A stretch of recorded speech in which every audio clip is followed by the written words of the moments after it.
everybody, welcome back to episode 13 of Chronicles of Nadira.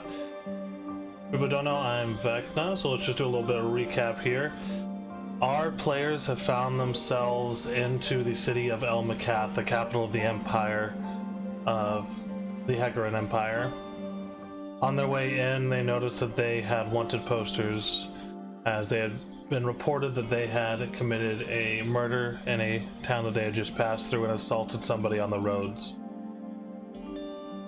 Luckily, there was a saving grace. A friend from one of our players, Riven's past, known as John Zor, along with the leader of the adventuring guild that the group belongs to, they snuck them into the city and got them to a safe house where they could take a brief respite without having to worry about being chased or worrying about anything too serious for a moment. But as things continued to progress, they found their way to the Boar's Rest, where a sect of the Ebon Fang resides. Specifically the Black Boars, where our player Wolfriend, our character Wolfriend, met up with an old ally and friend, Eurymanthus.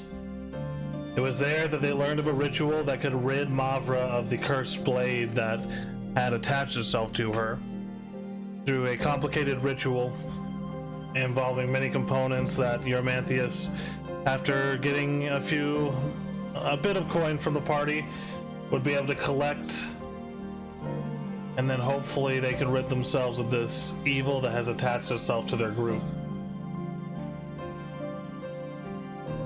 So, as the party had made it back to the abode that they had been staying in, the safe house provided by John Zor, they find themselves cycling through rest, waiting for the morning to come, as they would be ridding themselves of the blade that coming evening.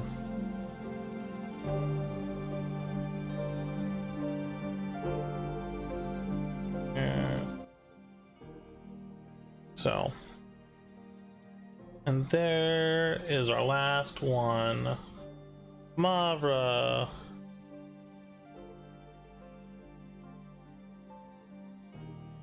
Alrighty.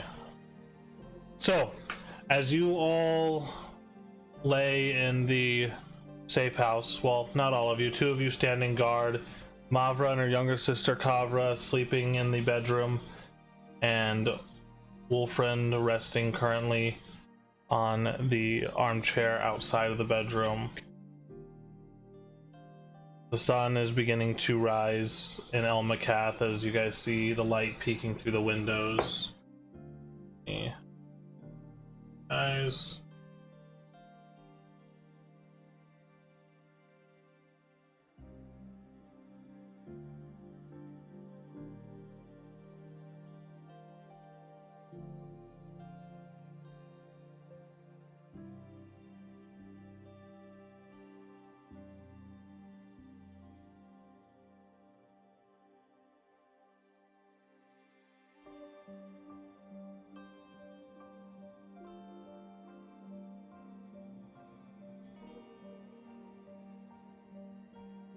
So,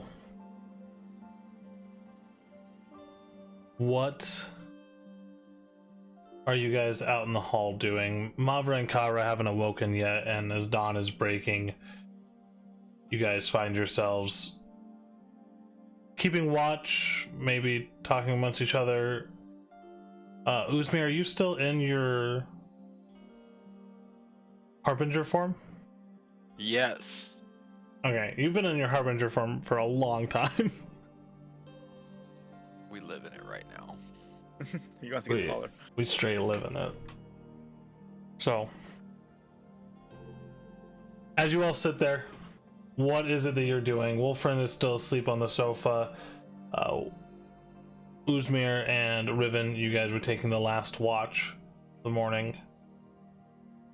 What are you guys doing?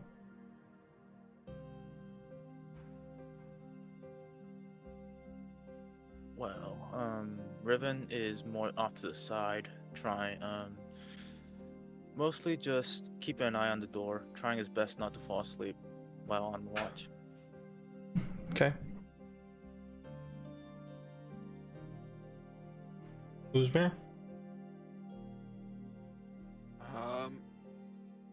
I'm still just kind of waiting, watching, kind of letting other people stir, trying to plan out what to do next. Okay. Actually, Riven, before anyone wakes up, Riven's gonna just look at Usmir and be like, "So, now that you're taller, is there anything else that little, what is it, mask thingy? Is there anything else cool that does?" It allows me to ask the Night Mother for guidance, I guess. Huh. It's not real clear, the answers, but I assume that she talks in the same way to all of you. Well, in typical Night Mother fashion, it's never obvious. But, um... so is it cursed, or is it... I don't know if I'd call it a curse, but I mean, from the sounds of the way that they were talking about what the Harbinger actually is, then maybe some would call it a curse. Yeah, I suppose a lot of different factions will want you on their side or try to kill you. But what I was going with this, it was, I was thinking, which is very rare for me to do, but, so, do you want this to be kept a secret, yes or no? Because there are plenty of excuses we can use, but I think we should all be on the same page here when it comes to, well, what you want, Uzmir. Well, we probably shouldn't exactly go around telling people that I'm the Harbinger, but my form shouldn't exactly set anybody off. Nobody actually knows who I am. For all they know, I'm just another man in dark clothing and armor. Well, I was gonna say, you would look kind of suspicious, but we already have Wolfriend over there. And then there's me as well, so I guess we're all just gonna be just black mysterious, aren't we? I mean, if it makes the group feel better, I don't have to wear it all the time. Oh, no, you look really, really, really cool. I was just saying more of a, just in case if we come across someone we could just make up an excuse or something. True.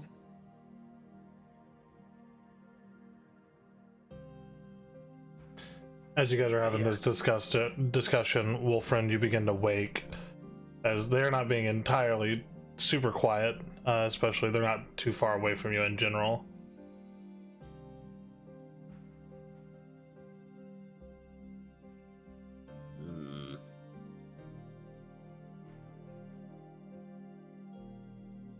Morning. Wolfriend. Is it morning?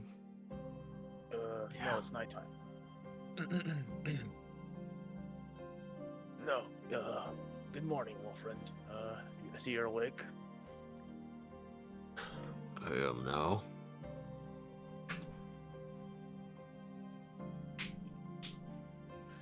Alright. I guess today's the day. Mm-hmm. Just give me a minute. Still waking up. Always the deep sleeper, Wolfriend. Always the deep sleeper. Hey, Usmir, did you, open the door last night? Make sure that she's there.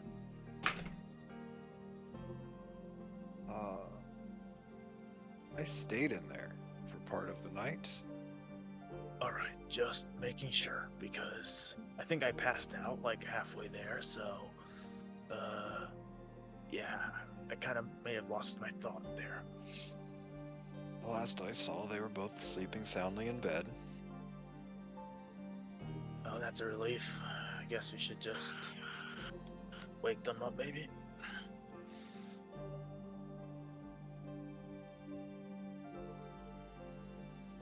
I don't know what the time frame we're waiting for is, but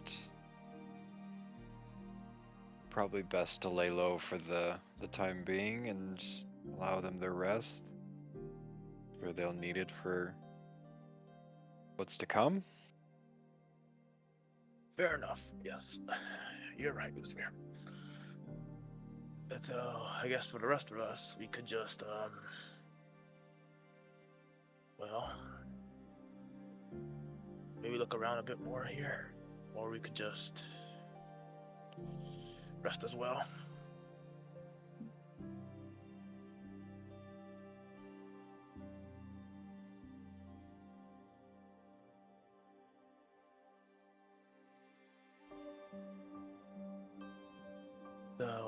So I do worry about this process. I know it's supposed to, break her away from the curse, but I just can't help but worry.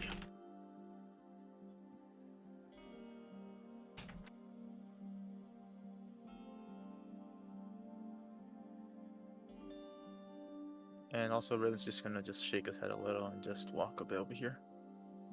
Okay.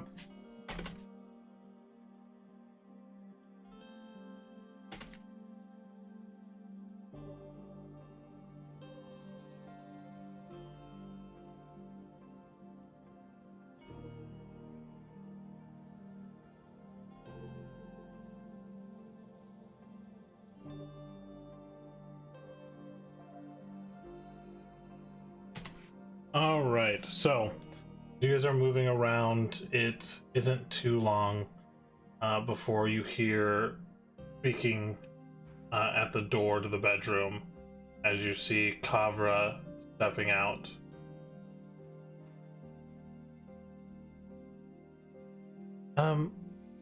Why are you all hanging out outside our bedroom?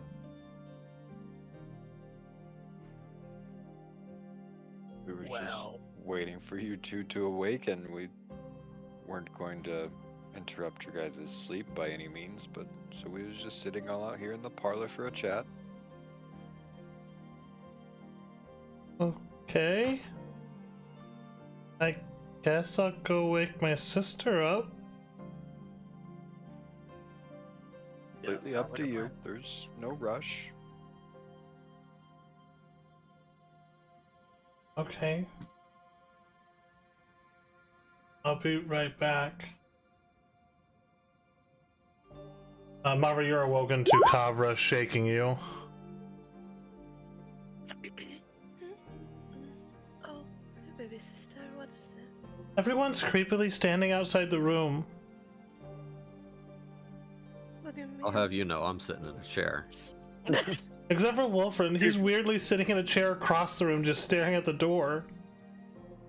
Um, do they seem okay? Do they seem possessed? I don't know. I guess if I had to describe it, what does the word lecherous mean? Oh, I don't. Uh,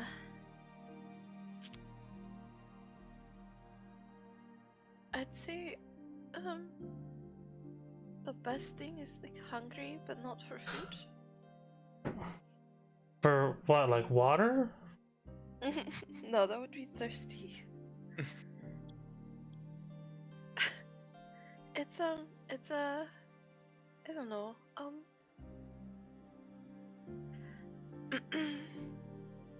it's like hungry for company. Oh, so yeah, I think they're hungry for our company. They said they're planning out there. Planning what? Did you hear? No? They said they were waiting for us to wake up, so I came and woke you up. Oh, alright. Well, I guess we can all meet down in the kitchen and I can start breakfast. Okay. Mother's coming. She says she's gonna cook breakfast. And she said you guys shouldn't be so lecherous. What? What is that? Good morning. I'm going to go start breakfast, then we can talk about whatever plan Kavra mentioned. Sure, but... Oh, Already she's gone. Don't care. Well, that's good. Let's follow them then. Back to the kitchen where I belong. Wow, just because you're an elf? No, everybody belongs in the kitchen. The food's in there. Okay.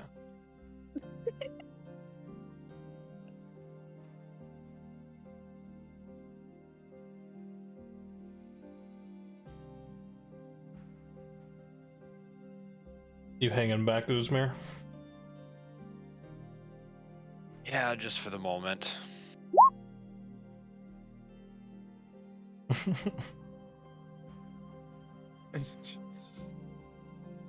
So, however, as you walk into the kitchen, there's plenty of food. Like the place is fully stocked. So, what are you making for breakfast? Probably toast and omelette and bacon and sausage. And juicing some fruits. Okay. And some hash browns. Two. That's fine. Yeah, it takes you a little bit. It takes you a little bit, but you do manage to put together a pretty hearty breakfast for everybody as you begin bringing it out to the table. Uzmir, what are you doing while you hang back? I'm not doing much. I'm getting ready to join them. I'm just gathering my thoughts at this point. Okay. No picture into the mind of Uzmir? No picture into the mind of Uzmir. Damn. Like, The Harbinger works in mysterious ways. Harbinger taking over the world. Alrighty, so as you guys sit down and begin eating, the smell of freshly cooked food begins to waft through the house. The food's pretty good. So you were going to make us roll for it. I was originally gonna make you guys roll for it, but I was like, it's breakfast. You guys make decent food on the road with a survival check. Nah, just roll Here, one in the do kitchen. this. Yeah, there we go. I'm taking back off the Harbinger's mask and heading downstairs. I figured it was a new day. You were just gonna ask the mistress something else. Oh, not at this time. Alright. Uzmir, Saving that. you're short again, but not as short. As Uzmir takes off the Harbinger's mask, he does reduce in height, but now he is... what did I send you? I sent you a whole scale thing. Yeah, I can look real quick.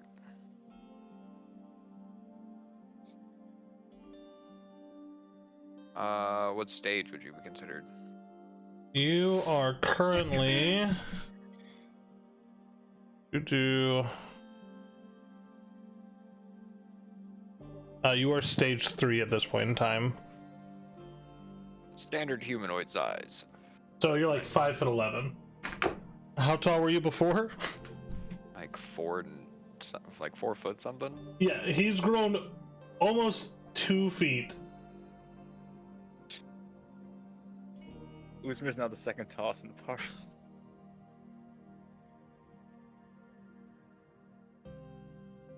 So, as you sit down, there's a very delectable breakfast in front of you.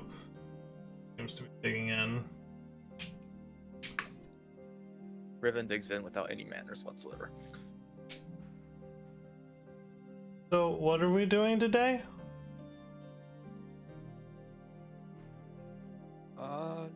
This morning we're hanging out, trying to pass the time. We have a meeting later at one of Wolfren's friends' place. Yeah, should We be do fun. have. We do have that. The requisite materials will take some time. I believe we should have most of the day to do with what we can, given our status within the law. So, finally a day where we can have a proper 5 meals? Well, hope so. Nothing ever goes according to plan, but Well, we still Good have try. much to do. We could start making headway into clearing our names. if we want to get paid, that is one of our most. It is one of the options we need to consider the most, considering, well, Mavra and I can't even get our coin that we so desperately earned last time. Alright, getting paid is a consideration, but our priority is being able to move around the city freely. Well, that's the bonus, yes. So, how are we supposed to clear Right. our name? Well, we try and bring Corso to justice. I believe that was one avenue.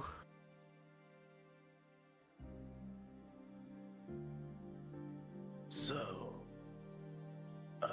well, it's better than the other avenue, which is turn ourselves in and then I get hanged and everyone else gets a prison sentence. That doesn't sound very fun.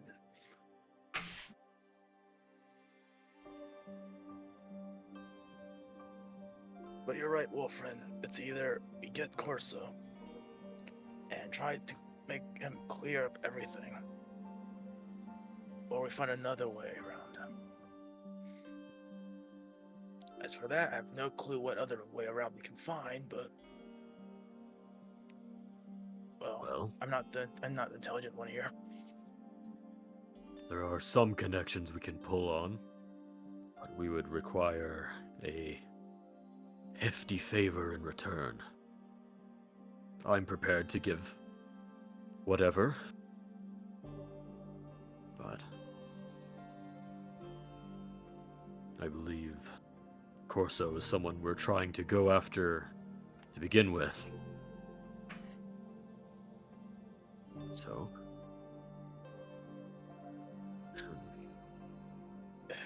Yeah, but I'm just not sure. I mean, we could go after him, of course. We probably have to. I'm not sure how useful it will be if we do encounter him. Reminding that I'm still under a curse that could probably kill me every single time I lift my halberd. that's true. So even if I do fight Corso, I could end up killing myself. Even if I do kill him.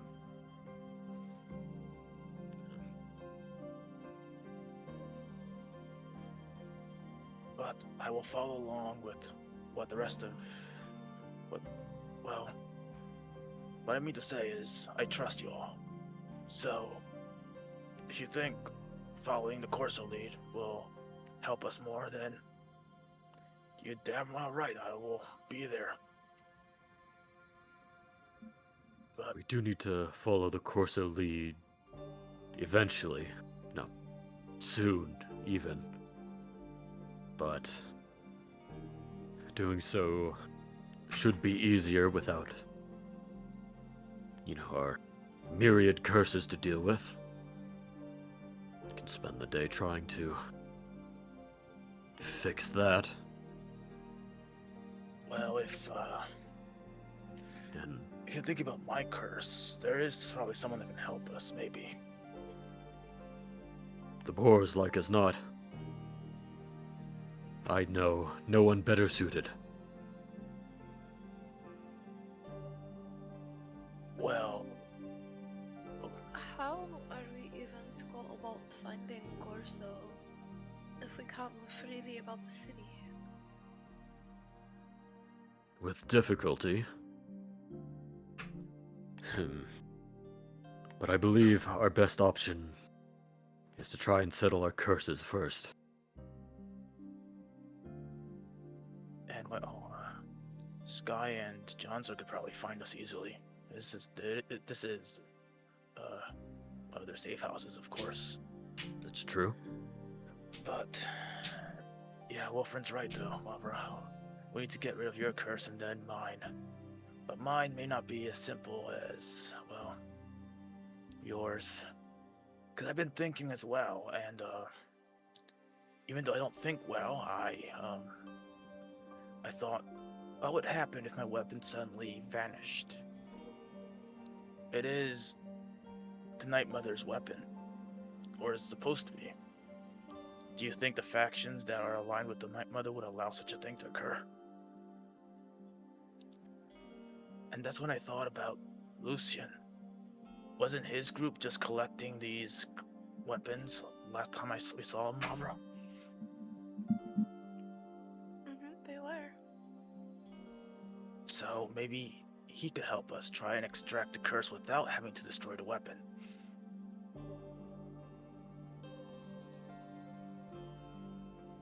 How would we even find them, Riven? Well, How are we going to find them before it kills you? maybe Slimy Boy can help. He has the whole I can connect myself to the Night Mother thingy going on. It could possibly point us in a direction, but yet again, we're still at the point of we can hardly move through the city without being imprisoned. Yeah. So basically, we do one thing, then the other thing just comes up and slams us. Lovely. The only people at this table that can move about the city freely is your three. Uzmir can become an animal, you can disguise yourself, and Wolfren can be invisible. Not for long. Wolfren, Longer than I can. Wolfren, can you only make yourself invisible, or how does that work? As it stands, yes. Right. Well, but Mavra, you're very, very sneaky. You're probably the best of us when it comes to stealth.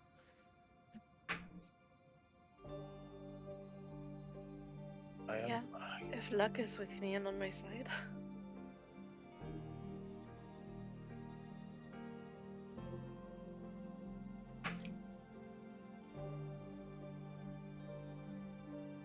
Then I guess we can't follow any leads until we get Mavra's curse done.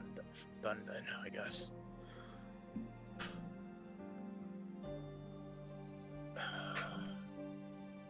I guess. Well, we could send someone to scout, to see how bad things are truly, or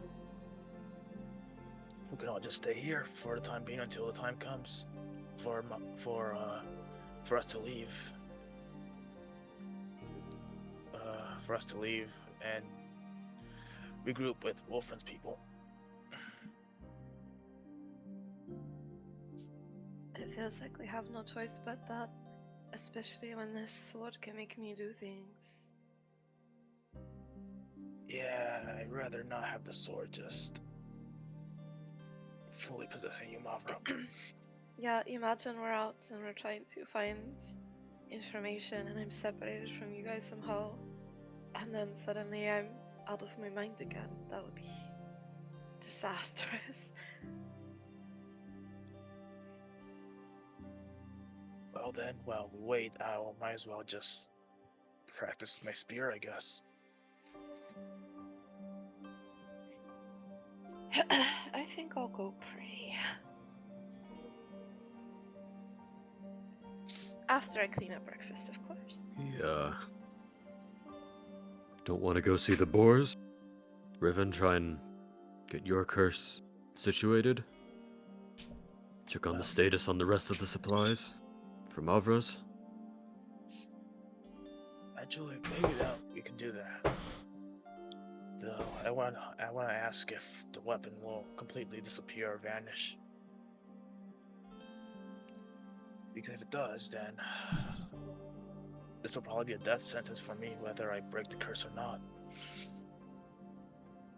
Well, Well, as it stands, I only need one babysitter. So,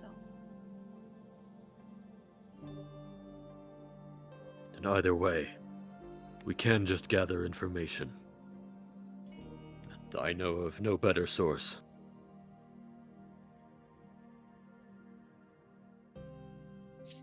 Alright, so since my mind is a bit in a jumble right now, what do you suggest we should do with Wolfriend? Hmm? Well, you said you wanted to go see the boars, right? You just want to Right. take me?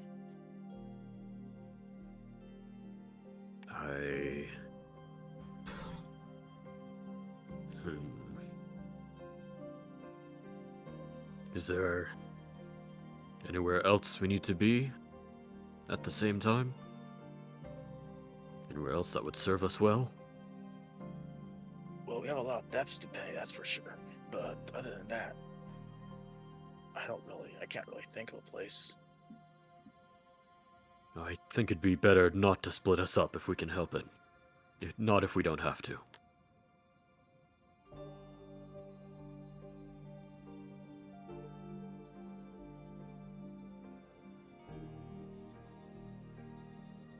Mavra, when you guys were heading back to the Empire, did you pick up your dresses from the tailor in New Drock?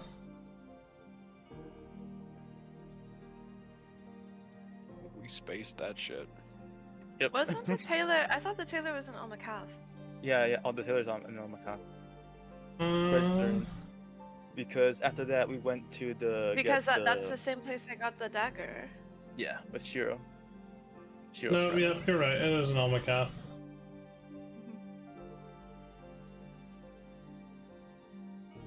Which we owe, by the way.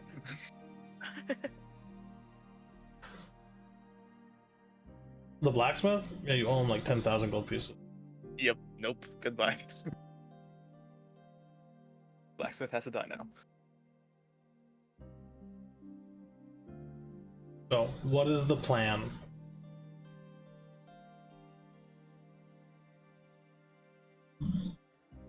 That's what do you think, Usmir? I don't know if the best idea is to split up. If we're going to the boar, then we'd already be going where we want to end up later this evening. Suppose we could always rent a private room there and spend the day there if absolutely necessary. I want to go see a boar. Oh, boar? Not a literal boar, as it were. I've Well, They're Alright, I've, friends let's- of mine. I've never seen a sovereign boar before. No. For those who don't know, a sovereign boar is a boar native to the Empire, the plains around the Empire. Its tusks grow upwards and entangle above its head.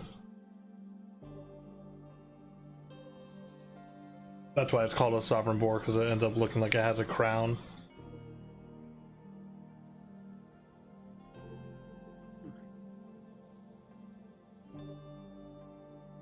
Well, we not sure we'll be seeing them today, but we'll be seeing some friends of mine. They'll be able to help us. I say we just go now, and then maybe they could even lend us some of their practice facilities. Not too. kill time, if nothing else. So then, shall we be off? If no one else has any objections, I say yes.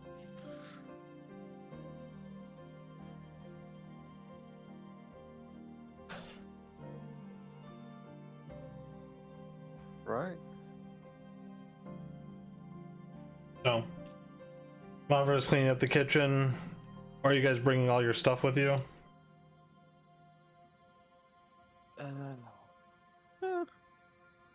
We got to be sneaky, so Riven's leaving his half plate again. Okay.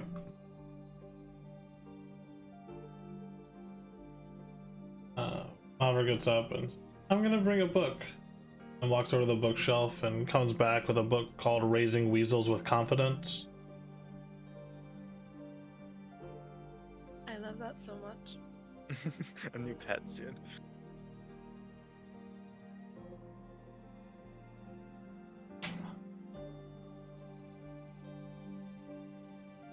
Also, Oh. Riven's gonna try and escape the fate of the bath, so he's gonna be over here.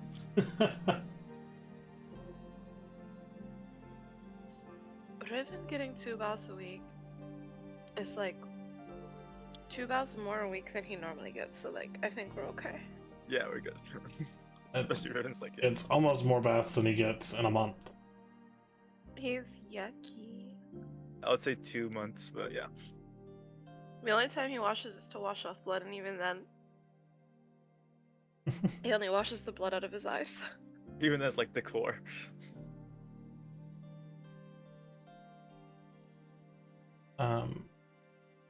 Also, if you guys ever decide to go to a library or you see books, I now have a list of 1,000 book titles. How many of them are romance novels? Not a lot of them.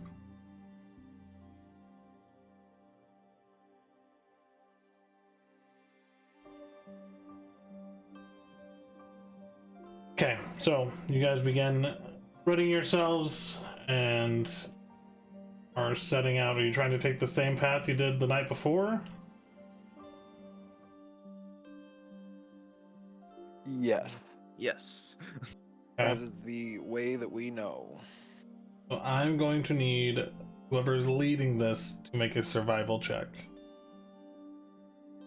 Who's You the can- leader? Someone I can, led it last night, so I should be the one to lead it tonight. yeah, with the help of the other people in your party who went with you, you can roll with advantage. 21. 21. All right, now I need a collective stealth check. Great. So everybody roll stealth. Everybody roll stealth. Mavra will roll stealth as well. I forgot to put my I roll page my up. stealth with armor off. Yep, same here. You keep calling Kavra Mav. Shit, Kavra. You're the one who made their names so similar. You're the one that can't keep it straight.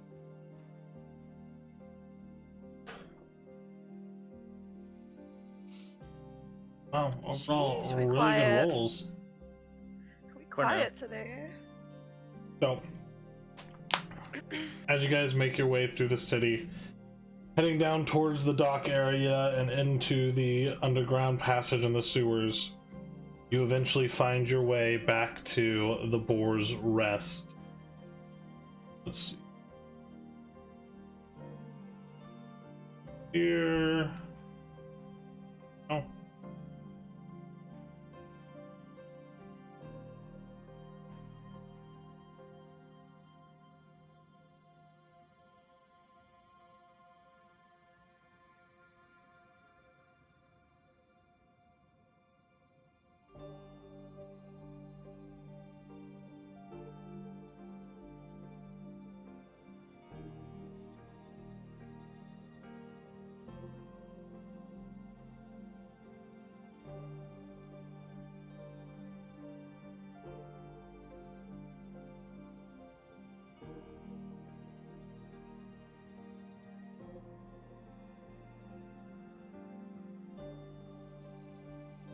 Okay.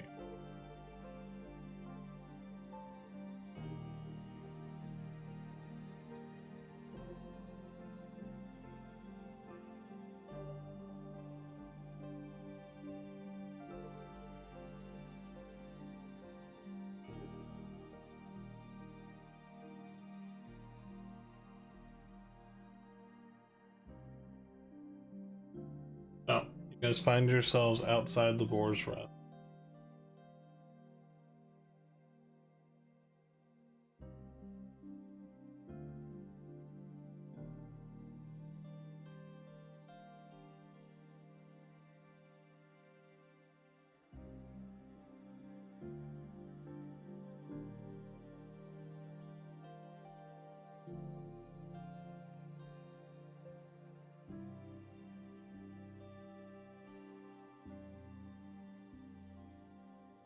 Okay.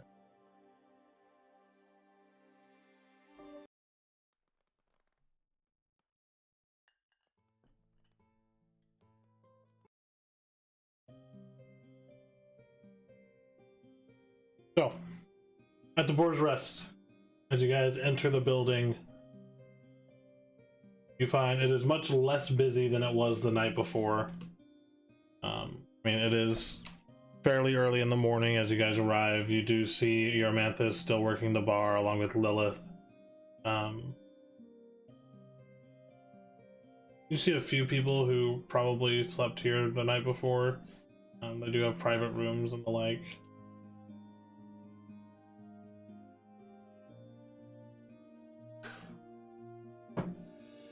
So,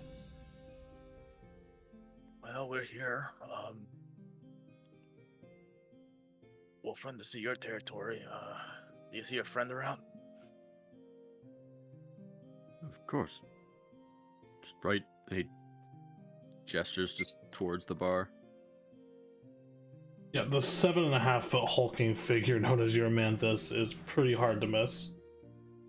Well, Raven rolled 1 in his perception.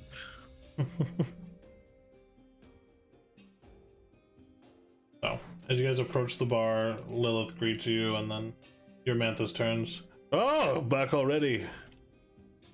I'm not sure we'll have the rest of the supplies gathered till this evening, though. No? Perhaps not. However, we were hoping to, get some guidance on his situation, gesturing towards Riven. And, if nothing else, to kill time in the training grounds. Alright, fair enough. What is wrong with the boy? Well, Riven pulls down his tunic a little to reveal the blackness that's just seeping up to his chin. yeah, so, she's not the only one that's cursed. Are you just collecting cursed children, Wolfend? What is this? Yeah, Wolfrun. It moves us in peculiar ways. You should have warned me about the curse, Wolfred. Riven's just joking around. Did you not warn him that the weapon was cursed? I very much did. Right. Did he though? Oh, but anyway. One could say aggressively so. Never. I thought you were on my side. I'm Very on just truth side. Anyway, so I was wondering if you've heard the name Lucian before. I mean, I know a Lucian, but I don't know if it's an entirely uncommon name. I Well, know 7 Todds. Well, 2 of them are Toddrick, but we call him Todd for short. well, I was thinking more of the Night Mother's Chosen, or what was it called? Night Mother's Shadow thingy? Shadows, I think. They have these masks on. Very, very shady. Are you talking about the Veil? That, the Veil. See, that name always escapes me. Yes, I've heard of the Veil, though we are not exactly on peaceful terms. They don't outright attack us either. We operate in separate circles. They, like Wolfrind here, tend to prefer their stealthy approaches to things I prefer to kick in doors. So, difference in strategies and ways to deal with things. And organization. They're not even part of an organization. They call themselves the Veil, the Hands of the Night Mother, or something like that. Something pompous and unrealistic. So you're saying their claim is faulty? I'm saying that they're not. What I feel is pure. I kick ass for the Night Mother. They run around in the shadows talking about prophecies and looking for chosen ones and that kind of stuff. I don't believe in that. Take Wolfren. We found him with a lot of burglars feigning to be caravanners, but found themselves in quite a bit of trouble before we grabbed Wolfren up off the street. Trained him up nice. He wasn't a chosen one. But look at him now! The boy's got meat on his bones. He's got a blade on his back. He couldn't be doing better for himself. And very stealthy. Stealthier than I am. But I digress. Well, I was asking because, and Riven will summon the warden in his hand. Yes, you showed me that last night. Yes, well, I was wondering if there's a way to unbind me from the curse without destroying the weapon. Because you see, if I destroy this weapon, I'm afraid of some very different sects of the Night Mother coming to... Let's just say my head will be wanted, and I'd rather not deal with that, especially since I'm a wanted man already. So, yeah. Well, like I mentioned last night, one of the required components for the unbinding ritual is this, yes. a weapon touched by the gods, or an item touched by the gods. Either way, I can't promise it'll survive the ritual. Oh, so what will happen to the curse if it's destroyed? Well, the weapon itself will be destroyed. What it's done to your body, I can't... I mean, I couldn't tell you heads or tails on that. There's a chance it'll start to recede. There's a chance it could speed up. Maybe it just stays where it is and it doesn't change. You're just permanently deformed like you are now. Well, oh well then. Well, no matter. Whatever it does, the important thing is for Mavra to be safe and for her to get cured then. If you wish to reverse what that curse has done to you, the only way I could see you doing that is by being accepted by the weapon.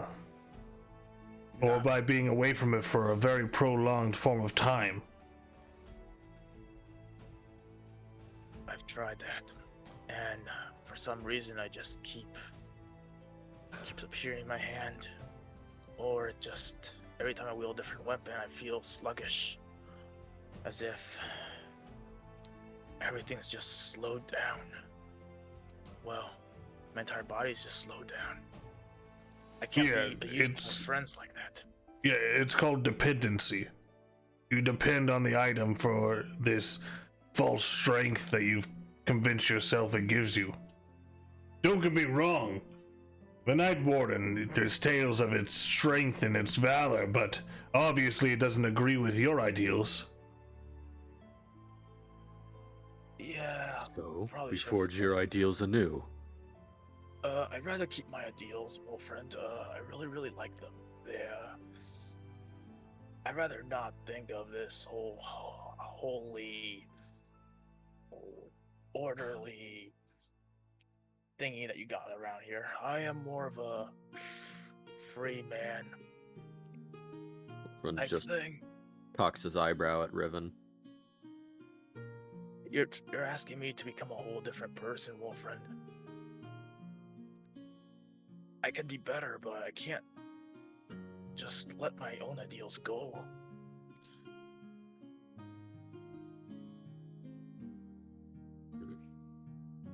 Otherwise, everything I thought of would be just a lie. And I can't do that to myself. I wouldn't be so sure. They don't have to be a lie, they could just be incorrect. Hell is ass, Uzmir.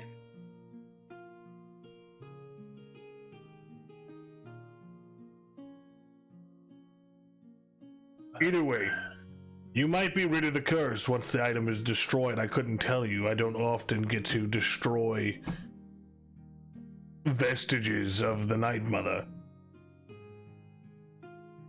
Well, either way, I guess someone's not gonna be happy. Who knows? It might survive the ritual. If that's the case, then we can look at unbinding it to you, but that's more of shoving you in a room without it and trying to bind it to somebody who it does agree with. That's what I was hoping to get in contact with Lucian, since he seems to be collecting those items. Well, I can put out feelers and contact the Veil, but I don't want them in my bar. Well, that's fine. We have our own little hideout. We can probably just meet them there. Very well. Anyways, if you are going to stay here for the day until we have all the ingredients we need for the ritual, please feel free. Do you need a room or anything? Yes, please. Yes. Let's see, there are 5 of you. Are you needing beds? At least one.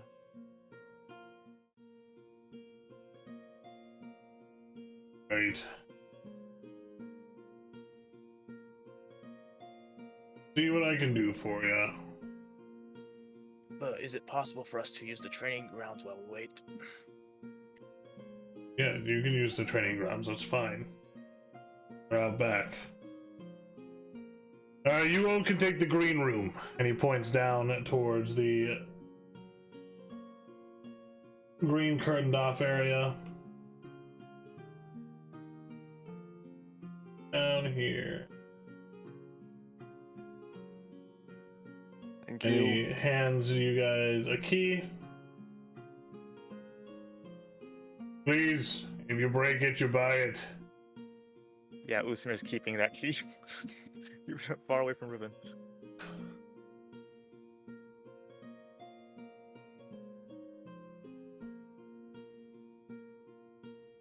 As you enter through the green curtain, you see there's another door.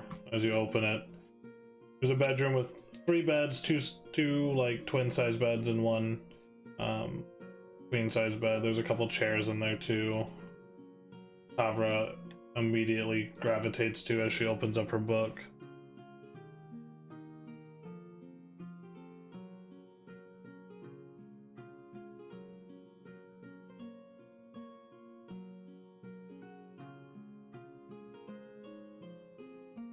Is there something I can help you with, Mavra? I was wondering if I could have a drink, please. Of course. What are you wanting? Alcoholic? Are you wanting juice? Honey What are you wanting? please. Honey mead? Coming right up. And then an apple juice for my sister, please. And Most honey mead here. definitely. 2 honey meads and an apple juice. Coming right up. So he turns around and walks away for a moment as he comes back with 3 flagons. Kind of sets them down. Alright. Please take it easy until the ritual starts. Thank you. Oh, you don't want us drunk? I think he means rest, Riven. Oh. Yeah, you know, Come on. this is why you're smart.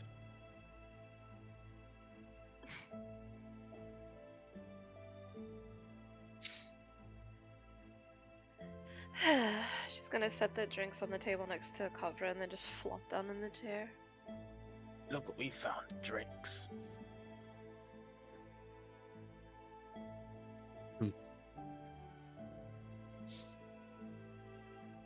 So, how long are we gonna be here? Don't know. Just for the day. Hopefully.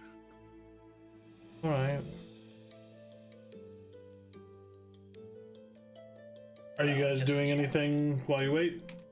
Ribbon is gonna get some sleep. All right. yeah. Oh. Ribbon's gonna go out to the training grounds and practice with his spear. Okay. I will go with. So you guys go out and do some training. Yep, with disadvantage because the whole magic thingy.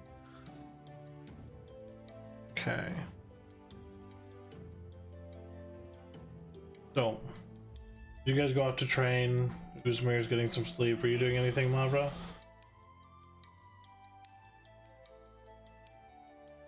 I'm sipping my mead, and I am just sitting here nervous over that ritual that's going to happen. Okay. I Mavra's keep just looking at Kavra, gently like touching her hair, touching her face every now and then just like going back to being in my own thoughts.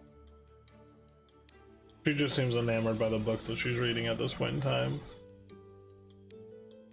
So many weasels.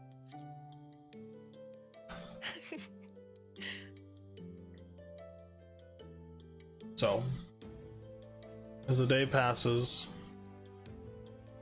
eventually you all congregate back as Euromanthus comes knocking on the door. Wilfred, you in there? Am I in there? Yeah, this would be Sure, towards I the guess I end of the would be. day. Yes. We have everything we need for the ritual. Night is fallen. We need to head east to the Temple of the Night Mother. Very well. Is it time? It's time. We ready to go? I am. Barbara, you're okay?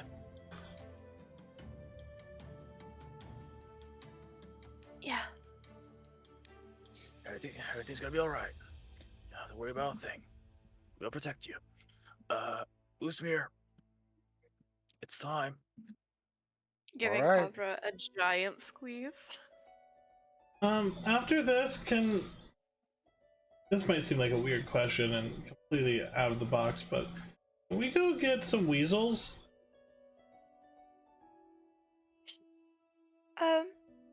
One or two. Just like a few. Like, I don't know, 27 or something.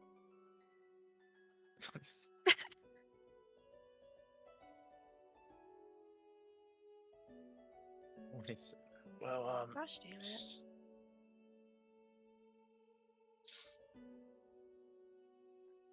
Can you hold him for me?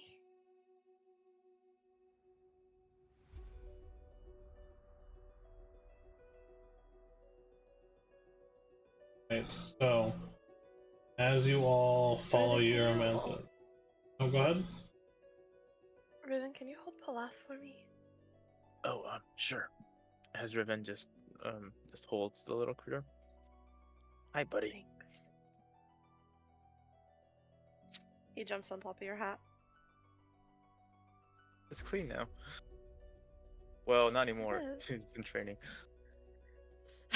It's cleaner than it's ever been.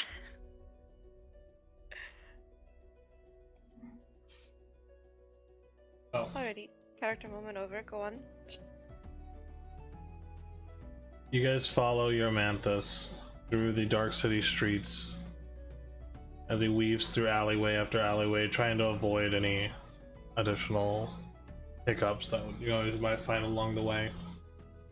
You arrive at the Temple of the Night Mother, and it's not the largest temple in the city, but it's a fair size, although it seems a bit dilapidated. He ushers you all in as you see a few followers currently praying, some other individuals walking around, and he takes you to the back of the temple where there are these large stone double doors that he pushes open. This ancient looking stairwell that descends into darkness. Are you all prepared for this? As we'll ever be. Yeah, well, whether we're ready or not, might as well get this done and over with. We will.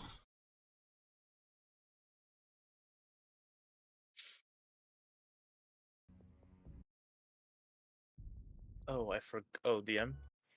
Yep. Did he mention whether or not Riven had to unbind himself from the? Like unattune? Yeah. He did not mention that. Okay.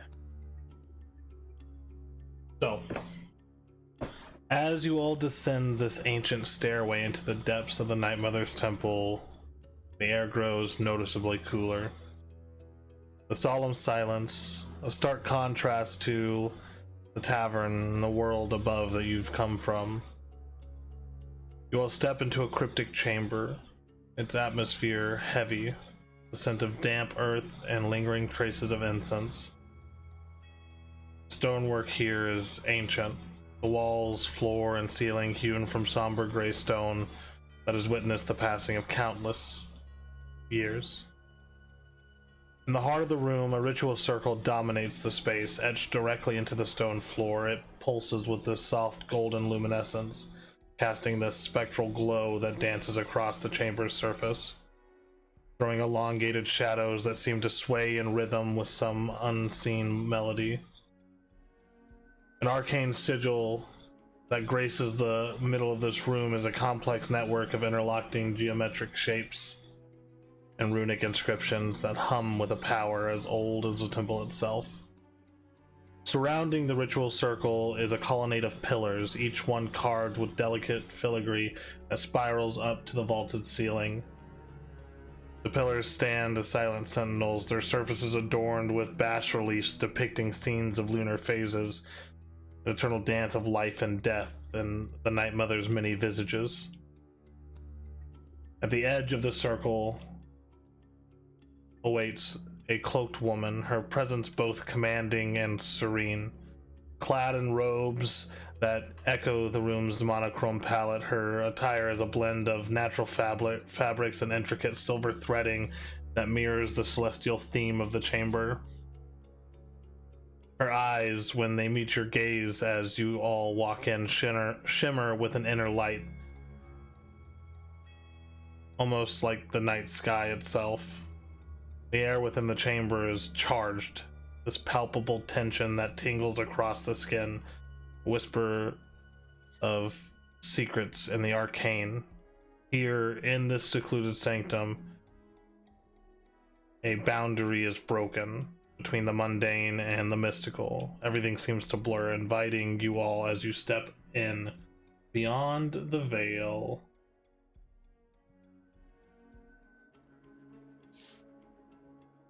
Oh. Shit. Alrighty. Oh boy. So, as you all follow Eramanthus in,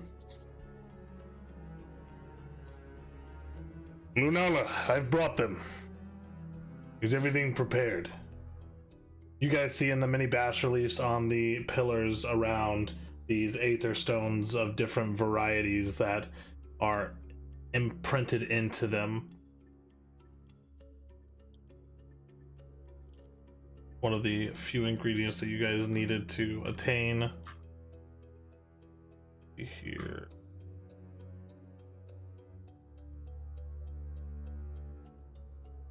So, he turns to Yamavra and says, Mavra, like I said before, we'll need a bit of your blood. Do you mind? And he holds out his hand. I'll put my hand on his. Do you need it from my wrist or? No, I don't need it from your wrist. He pulls out a dagger and pokes your thumb as he holds down a vial, and a few drops of blood fall into it. That should do it. Please, Mavra, find your way to the center of the circle. Okay.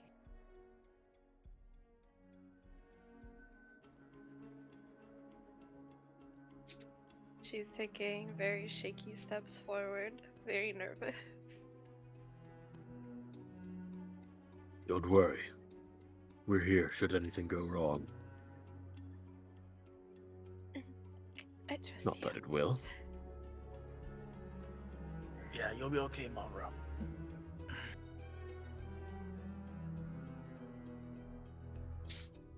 Guys, what's going on? It's going to be okay. Just trying to make her better.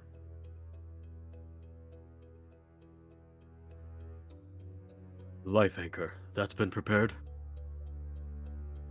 Yes, I have the life binding gem, although it wasn't easy to get. Is this Kavra? Yes. Alright. Yes. I'm sorry, poor girl, but I need you to stand oh so still. And Kavra begins backing away, looking frightened. Hey, it's okay. I don't He's feel going to help. comfortable with this. It's okay. What are you gonna do?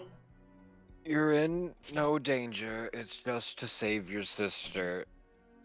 And in order to do that, we need to save you as well. What do you mean save me? I'm fine. Make sure you're... I know.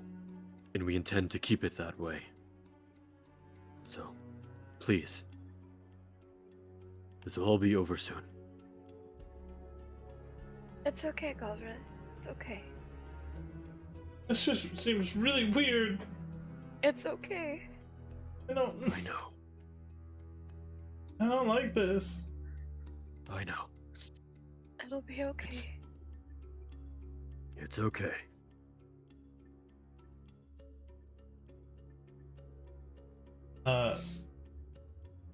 Wolfram, can you roll a persuasion check with advantage? With advantage? Yes. Yeah, because Mavra's helping. 21. You won. Kavra seems incredibly unsure about this, but relents. I'll just hug her close for a second. As It's all right. Euromanthus pulls out this aether crystal, unlike any you've seen before. Its interior isn't clear or shaded by any sort of elemental attunement, but is a cloud of white mist on the interior.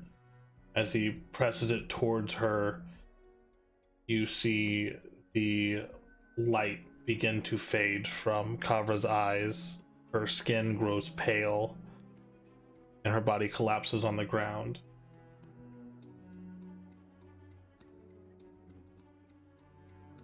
Poor girl.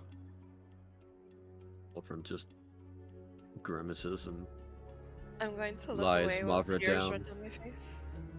Go set her on that bench over there. very well. I'll go and carry her over.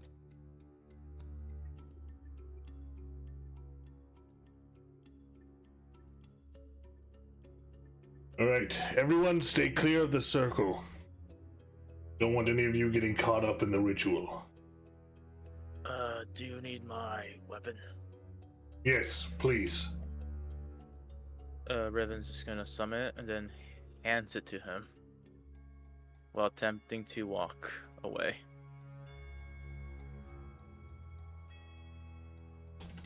Okay.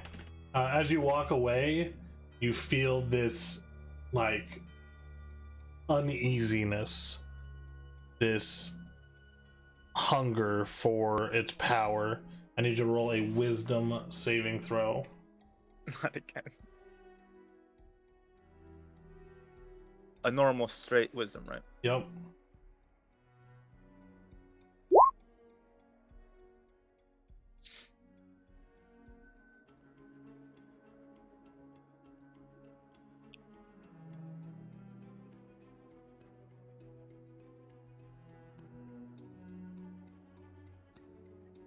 Okay.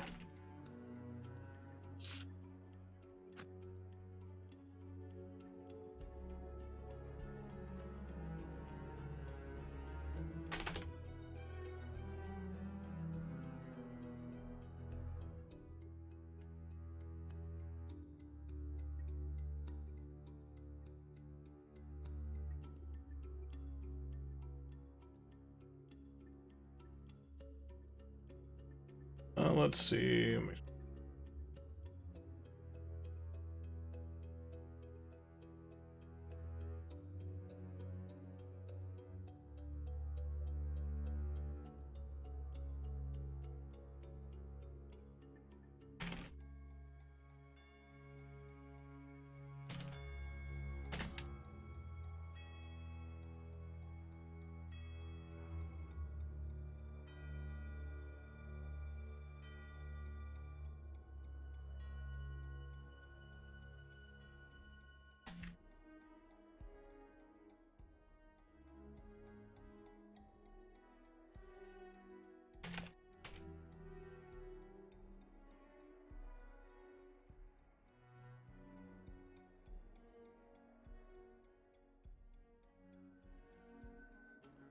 Alrighty. Wolfriend, Riven, Uzmir. Riven, you're able to pull yourself away from the blade. Are you guys positioning yourselves in any specific areas? I'll stand just outside of the circle. Yeah, Riven's gonna stand this side with Palath in his hat, but he still feels a bit uneasy, like his hands are like twitching a little. Like they're trying to like feel something that's not in his hand. That type of movement.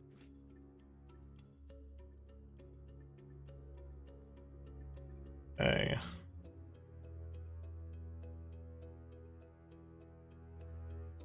So, as you all find yourselves here, the ritual begins. As an expectant hush falls over the chamber, the air itself seems to be holding its breath. The ever-present glow of the golden circle intensifies, casting this glow and enveloping the room. Mavra, you fall to the ground, motionless, at the heart of this circle, your chest rising and falling with shallow breaths. Your countenance peaceful yet ethereal, as if you were suspended between two worlds. Lunala steps forward, her movements deliberate and reverent. She begins an incantation, her voice clear, resonating with the air around you, weaving through the crypt like a thread of silver. The words are ancient, a language born of the earth and sky, each syllable thrumming with power of the wild and the wisdom of the Night Mother. As the chant builds, Lunala's hands move with purpose, tracing sigils in the air above the circle, each gesture leaving trails of silvery light that hang in the air like stars. She circles Mavra, her robes whispering against the stone, her expression one of deep concentration. Eurymanthus stands just beyond the perimeter of the circle, cradling the Night Warden in his arms. This artifact, its powerful conduit of the Night Mother's will, begins to respond to Lunala's invocations. It thrums with a deep resonant power, its core shimmering with an inner darkness that seems to absorb the ambient light around you all. And the room's temperature begins to drop. A chill that seeps into your bones, as if the very essence of night has permeated the chamber. Shadows coalesce around the ritual circle, moving with an intelligence of their own, drawn to the Night Warden's call. Lunala's voice crescendos, reaching a peak. She motions to Eurymanthus with a solemn nod as he steps into the circle, placing the Night Warden at the center of Mavra's chest. The artifact pulses. The artifact pulses once, twice, and then releases a surge of dark energy that ripples across the room, causing the golden light of the circle to flare blindingly bright. In the moment of brightest light, the shadows leap from the walls and floor, converging on Mavra. They swirl around her, enveloping her in this cocoon of darkness that seems to pulse with life. The air is filled with the sound of a heartbeat, strong and steady, echoing through the chamber, as if it were the heart of the Night Mother herself. Mavra, I need you to make a Constitution saving throw.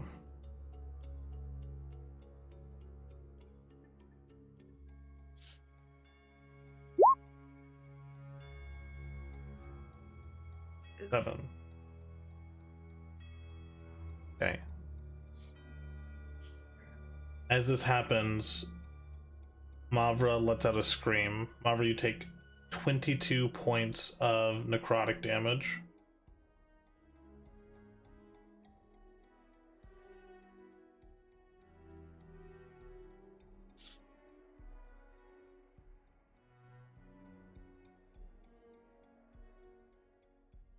As the shadows have receded, the chamber is now silent again. Mavra's scream echoing briefly, and then the room bathed in soft residual glow. Mavra laying in the center of the floor.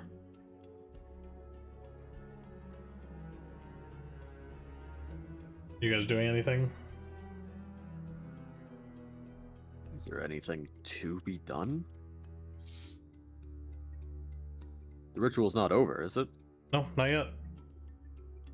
Riven yells out Mavra when he sees her take damage, and would almost would take a step forward, but then he stops himself at the last second. He goes like, Mavra, and steps just outside, but then stops. His hand's still shaking. We'll just glance back at Kavra. Her body is lifeless at this moment. No changes? Not yet. Alright, he'll just look with a with an expression of growing concern just into the circle.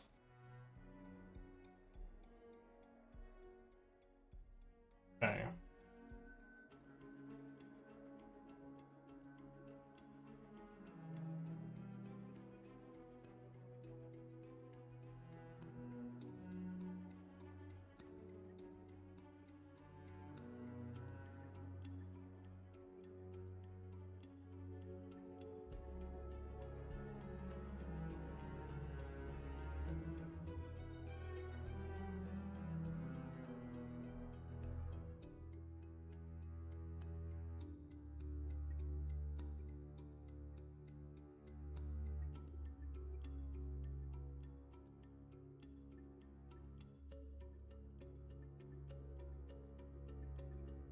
Alrighty, so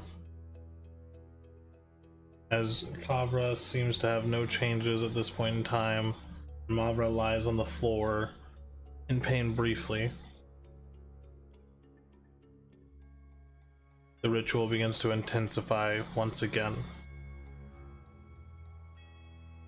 There's this almost undercurrent of urgency as Lunala begins to chant louder and faster, and the shadows begin to coalesce. Mavra, at the heart of the circle, convulses as the darkness reaches for her, tendrils of shadow wrapping around her limbs, an embrace as cold as the void itself. Her breath catches, a gasp lost in the silence of the chamber, and her skin begins to pale, color being leached away by the encroaching necrosis that now is claiming her flesh.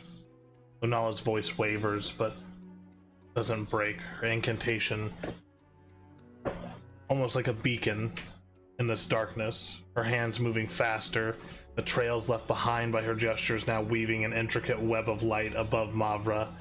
She casts a glance towards Euromanthus, who holds the Night Warden aloft. Its darkness now a stark contrast to the silver glow that fights to maintain the sanctity of the circle. The shadows tighten their grip, and Mavra's body arches, a silent scream etching across her features as the darkness ravages her. The constitution of her spirit is tested to its limits. the very essence of her being under siege by Callan Roth's relentless hunger for life and power. And then, in the depths of the ritual's crescendo, an unexpected fracture occurs.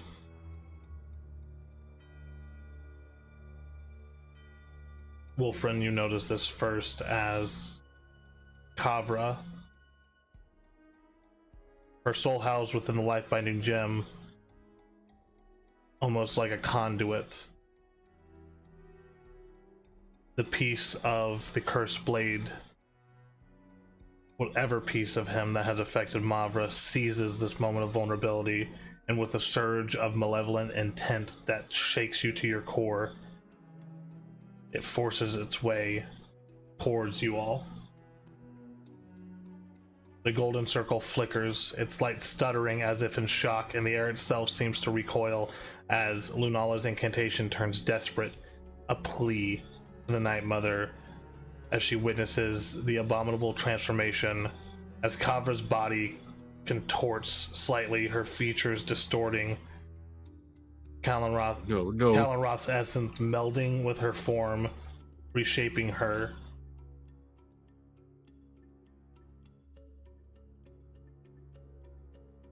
I'm gonna Fucking jump scare! Ah! That bit's scary. Reshaping her into an avatar of vengeance and malice, the shadows withdraw from Mavra, leaving her weakened, but free from the assault of Callan Roth's powers and soul.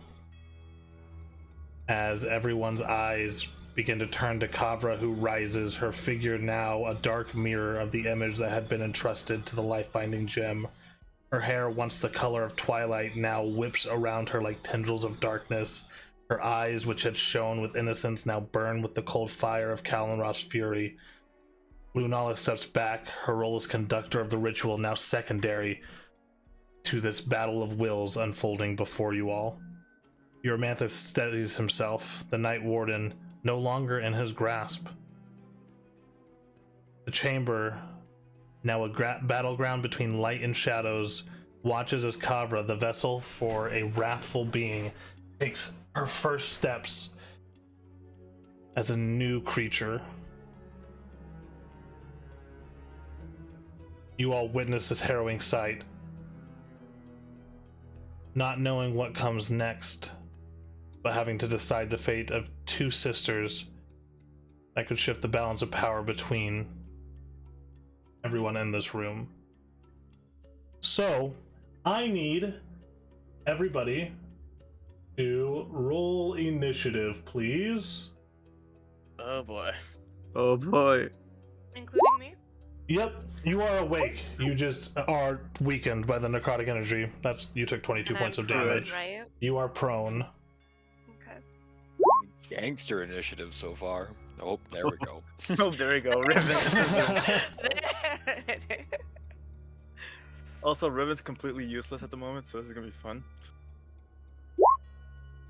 Hey, let's go. This is the highest I can possibly roll on initiative.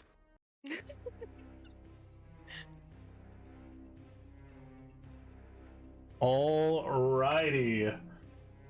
Have Kavra roll. Demon Cobra. Pop this out.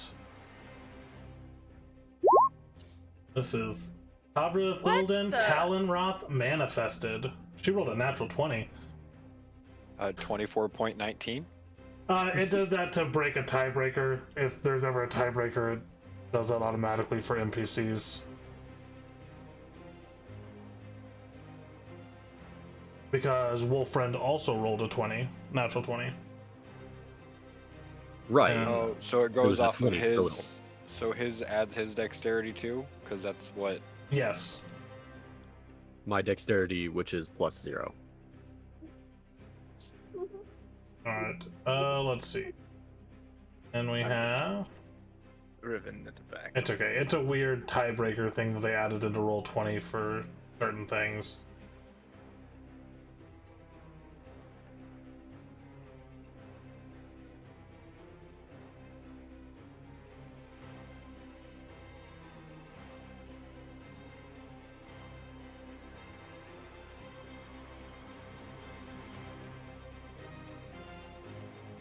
Lunala is not in any way to fight at this moment. And we have...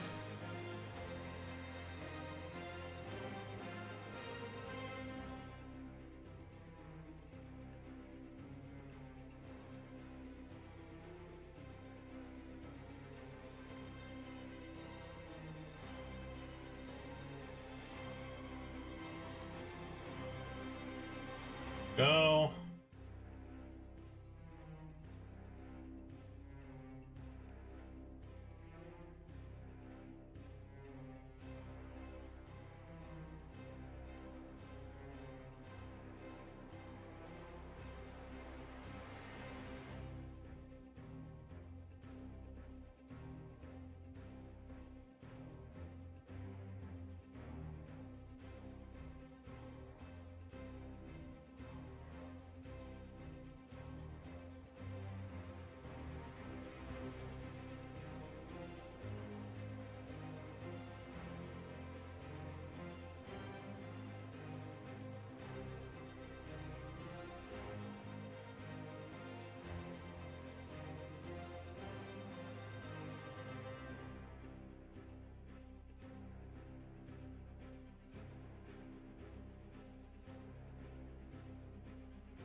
Okay, and then...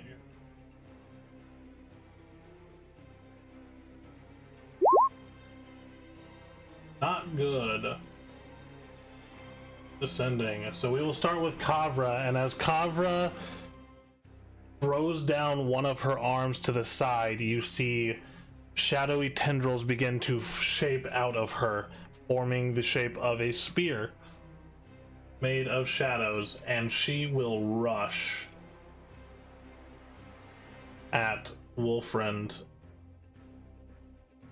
I'm kind of in between squares, I think. That's fine. Yep, that's fine. That's fine. All right. So, on Kavra's first turn of combat, her speed increases by 10 feet, and if she takes the attack's action, she can make one additional weapon attack as that action. So, let's see. Shadow Spear. That is a 28. Yep, that'll hit.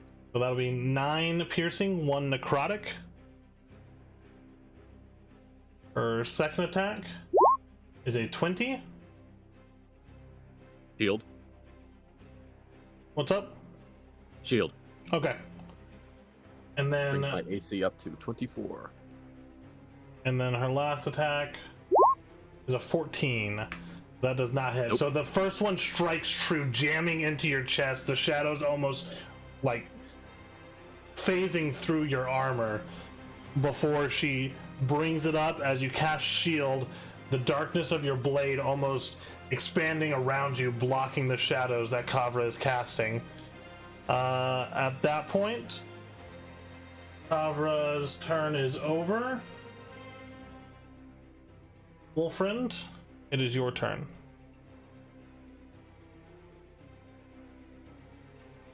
Wolfriend will just brace his great sword. Not like this. He will... What will he do?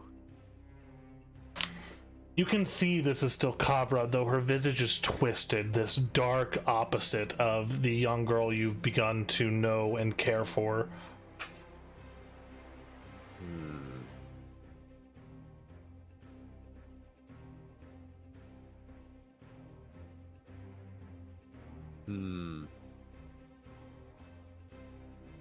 Fuck it. Old person. Old person. Okay, is that a wisdom saving throw? Hopefully that still works. Yes, it is. Okay. 15? It's my DC. Damn. That makes it. Okay. You hold out your hand as darkness begins to succumb over her, trying to hold her form, and she breaks free from it. Are you doing anything else?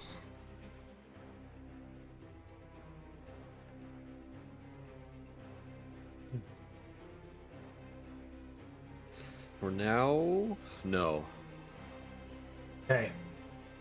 I guess that'll just be my turn. At the end of Wolfrin's turn, Kavra will use a legendary action to Shadow Step over here. Fuck. And now it is Uzmir's turn.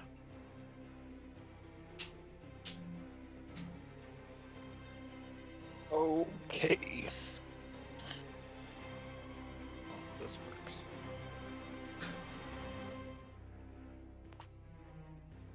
$75.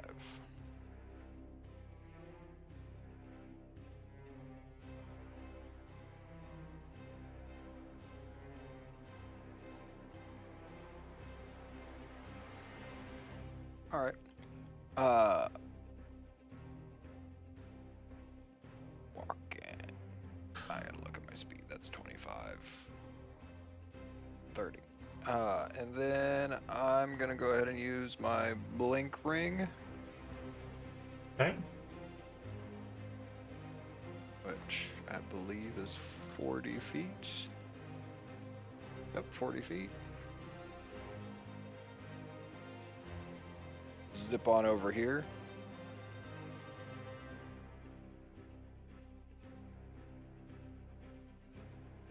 And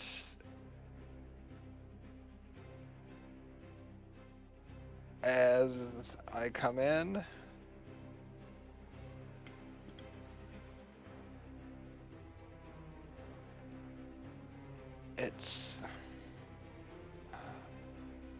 I only hope Mavra forgives me for this, as I'm gonna swing. 16? 16. 16 does not hit. Damn. As you swing towards her, shadowy 14 definitely tendrils. No, as you swing towards her, shadowy tendrils reach back from her form, arching over and blocking your two strikes as you come in. This gruesome smile with these enigmatic, just blackened teeth and void-like mouth as she kind of smirks at you.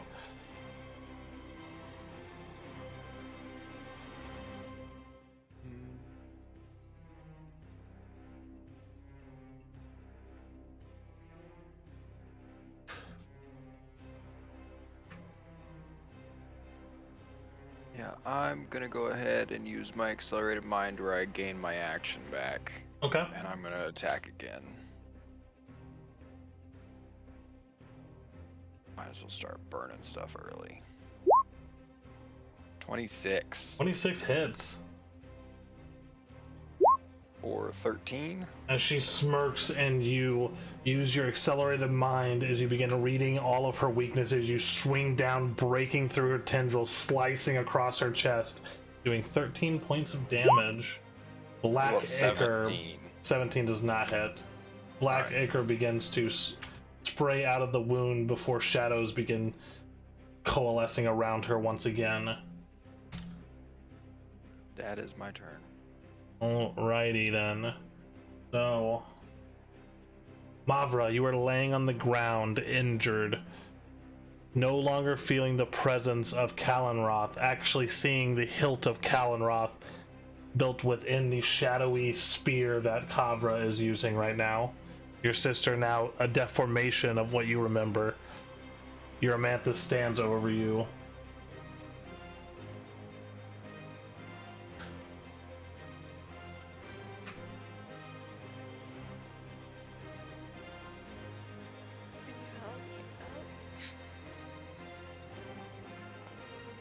Yeah, he's reaching down towards you, but he can't do much with the speed at which things are happening.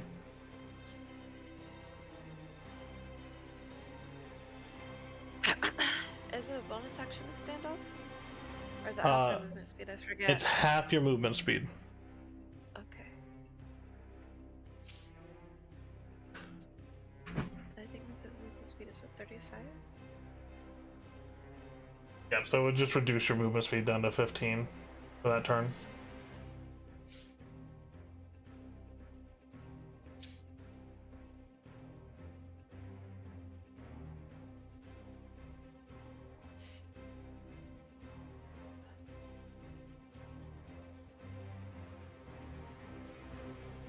And there's really nothing I can do. Everybody's in my way.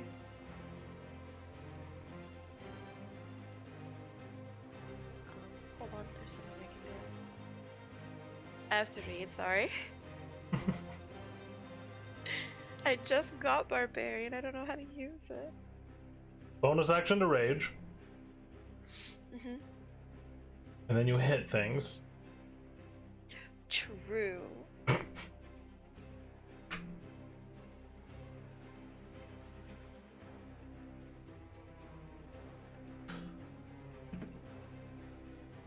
Never mind. I have to be within 10 feet.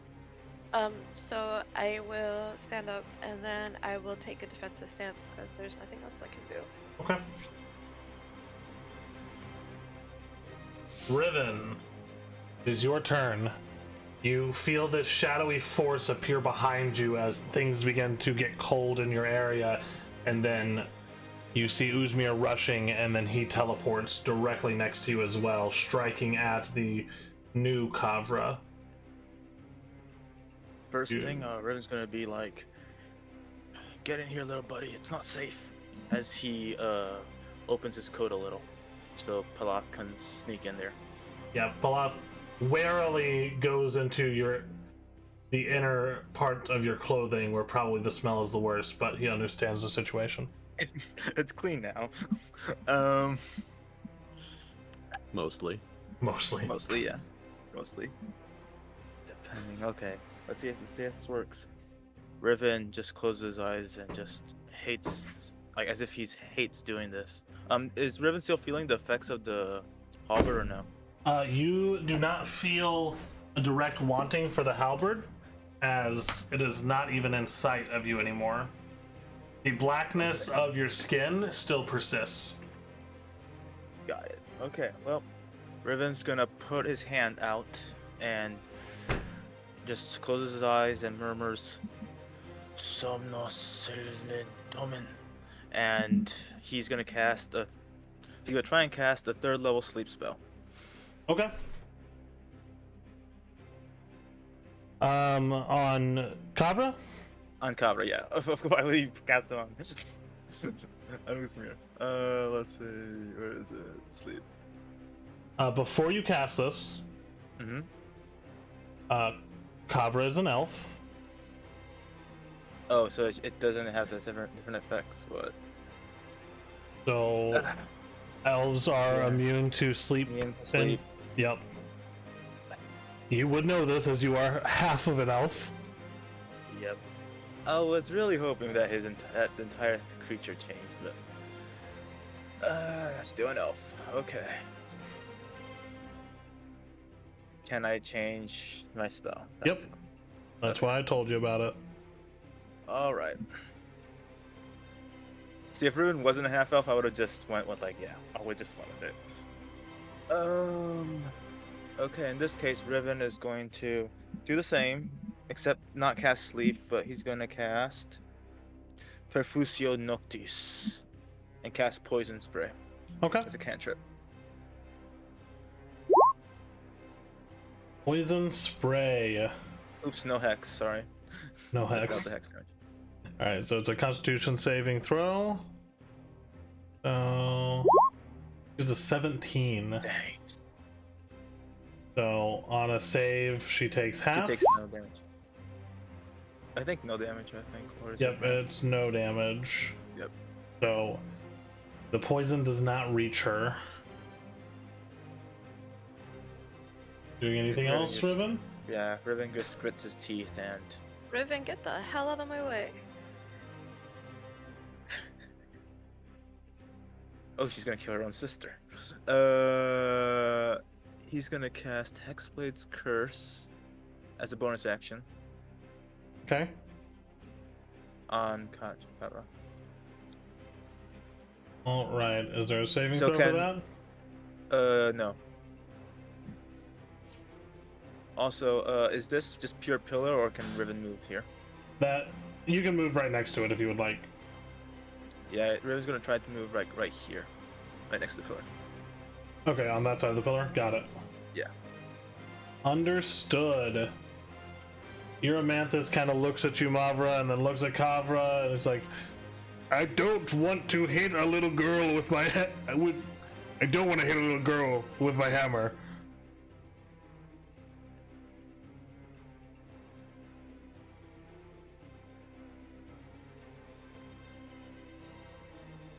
Kind of seeking some sort of confirmation from you. Is my sister in that body or is she in that crystal? I mean, her soul's in the crystal, but that's her body. Can't she only ever return to her original body? I don't do this often.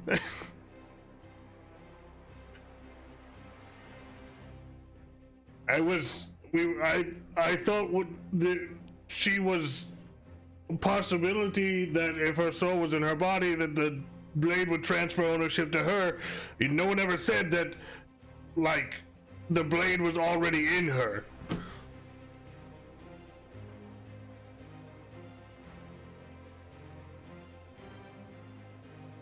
I'm fairly certain we mentioned that. No, you mentioned it brought her back to life with blood magic, not that it put a piece of its soul in her body. Well, we couldn't know that either. Well, hindsight's We had 2020. suspicions. Ah, damn it all. You know what? She already died once.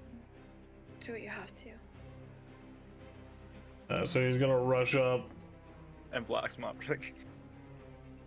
and he is going to smack down with his maul. 15 misses. 13 misses. 15 misses. He is not hitting shit right now. Because he really doesn't want to hit her. She's just blocking all of the hammer strikes from him. He's just too tall. After that, it is Kavra's turn again at the beginning of her turn.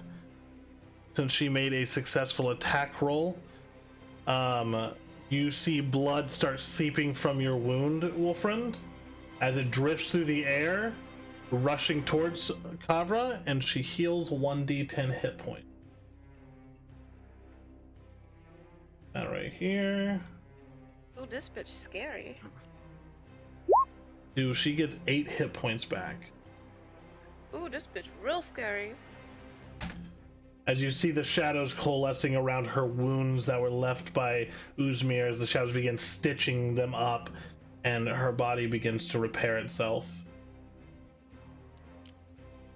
So that's the beginning of her turn. At this point, she is going to... Yeah, she's just going to multi-attack at... one at Uzmir, one at Euromanthus. That's a 14 at Uzmir? Nope. Alright, and then Euromanthus.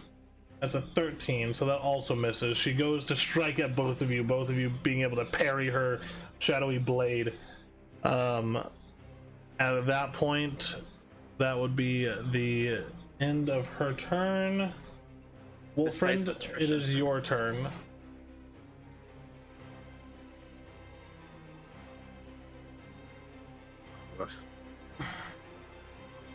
Wear her down, but don't kill her.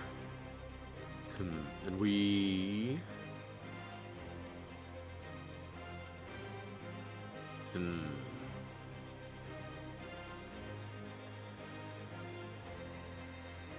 I'll move,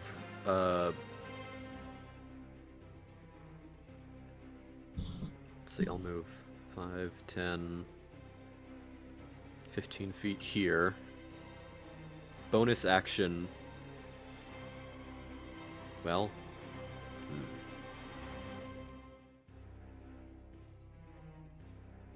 Hold on. Where is Vow of Enmity?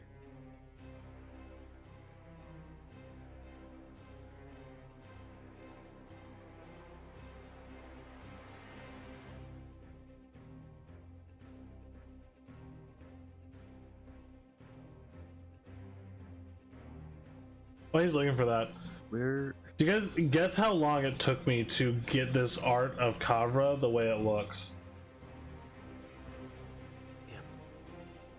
It took me many, many hours of both ChatGPT and Midjourney combining images to get this, and I'm very proud of it. You should send us the full image. Yeah, I will. Yeah, meanwhile. Thank you. Okay. I have Bonus it all- action. Bonus action? Bonus action, Misty Step. Okay. I'll Misty Step,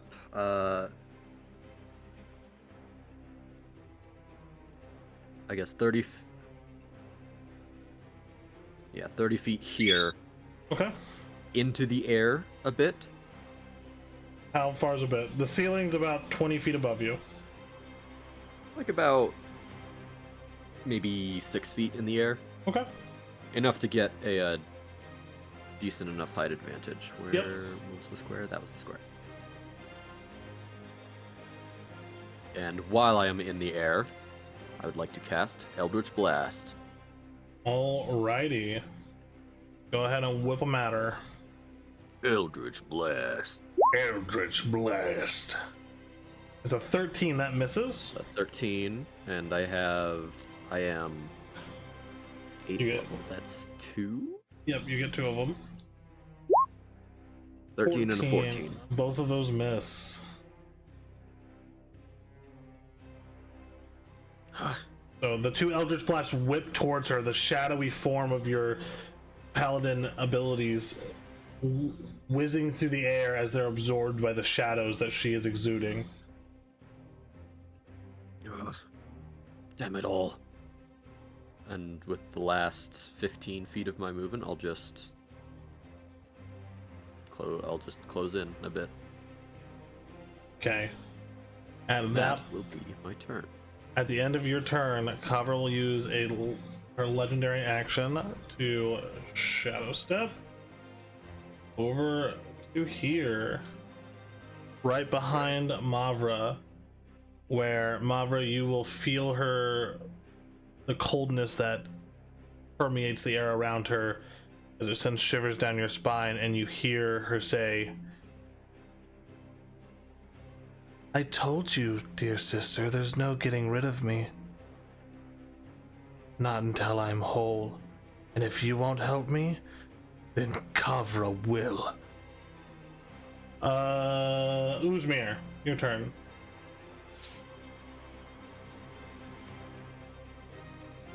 Okay.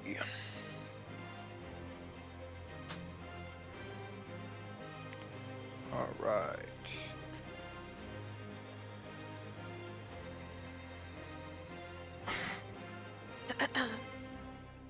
Out of character? Well, fuck. Yeah. Riven has no armor and he has no weapons, so this is fun. I'm gonna go up here and then blink down here. Be charge number 2. Okay. And this time I'm gonna attack with advantage. Alrighty. Does it take an action to switch weapons? It takes a bonus action to switch weapons. Alright, then I'll be swapping out my Void Reaper for my Senna Slasher. Okay. And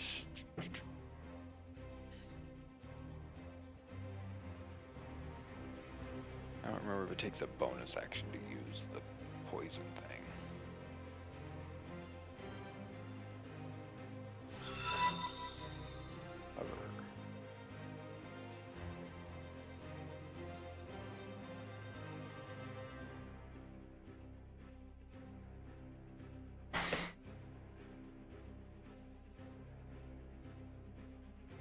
I just won't use it, and then I will figure it out between now and then.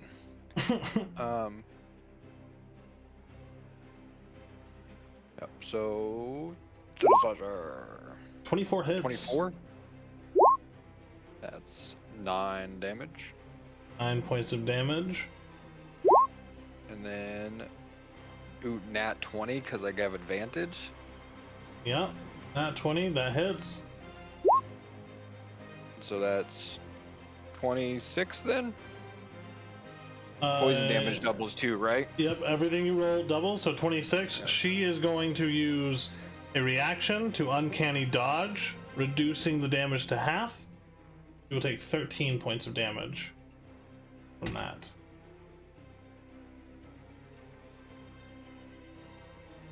But as you teleport behind her, just throwing your axe towards her form, it just slices through her back as she lets out this gruesome scream that just turns into cackling laughter. Doing anything else, Uzmir? Nope. Alrighty. Mavra, it is your turn.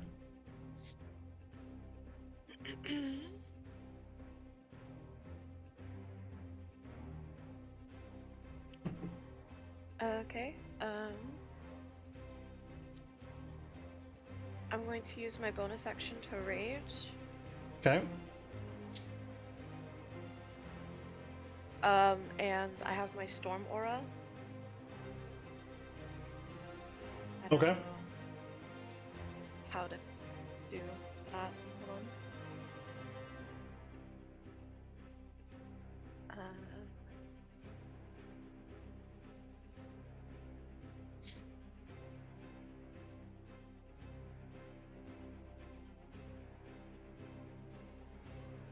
Let's see. Okay.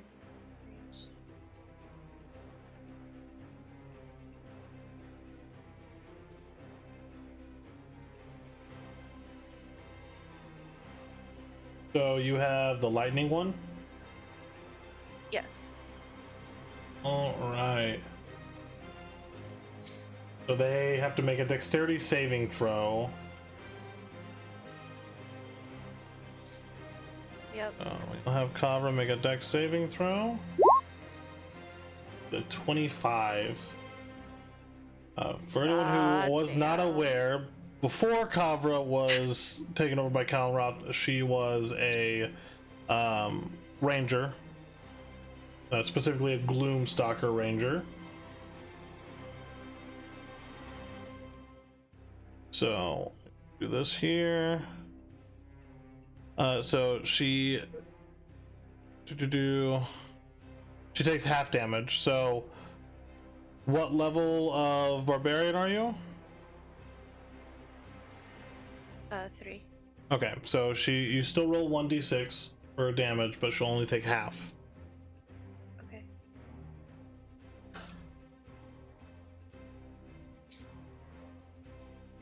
So as lightning erupts from your form as you enter this rage.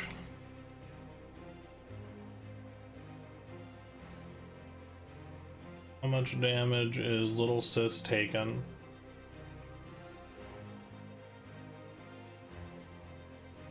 It was 1d6. Yep, 1d6.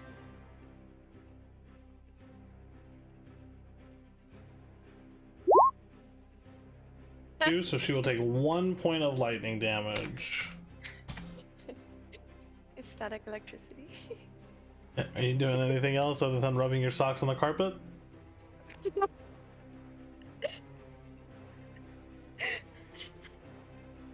Yeah, I'm gonna stab her with Whisper. Okay. Go ahead and make an attack. Wait, I'm kidding. In the face? No, not the face. In the shoulder. Okay. Pick someone else. 15. Oh no, because you have advantage. 19 does hit. Yep. 19. Okay. Oh, wisdom saving throw. Actually, she does not need to make a wisdom saving throw. She is currently immune to fear effects. Rip. She does take 5, 6, 7 points of damage, You also need to roll sneak attack because you have an ally within. Wait, are you a ranger or a rogue? Rogue. Yeah, you need to Assassin. roll sneak attack Oh, okay. because you have an ally within 5 feet of her.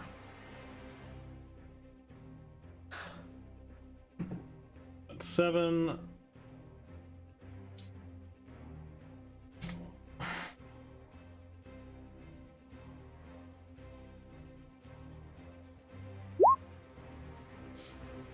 Ten sneak attack damage. So 17. 17 in total. The blade stabs into her shoulder. She kind of leans into it. She said, I did have someone else. I had you, Mavra.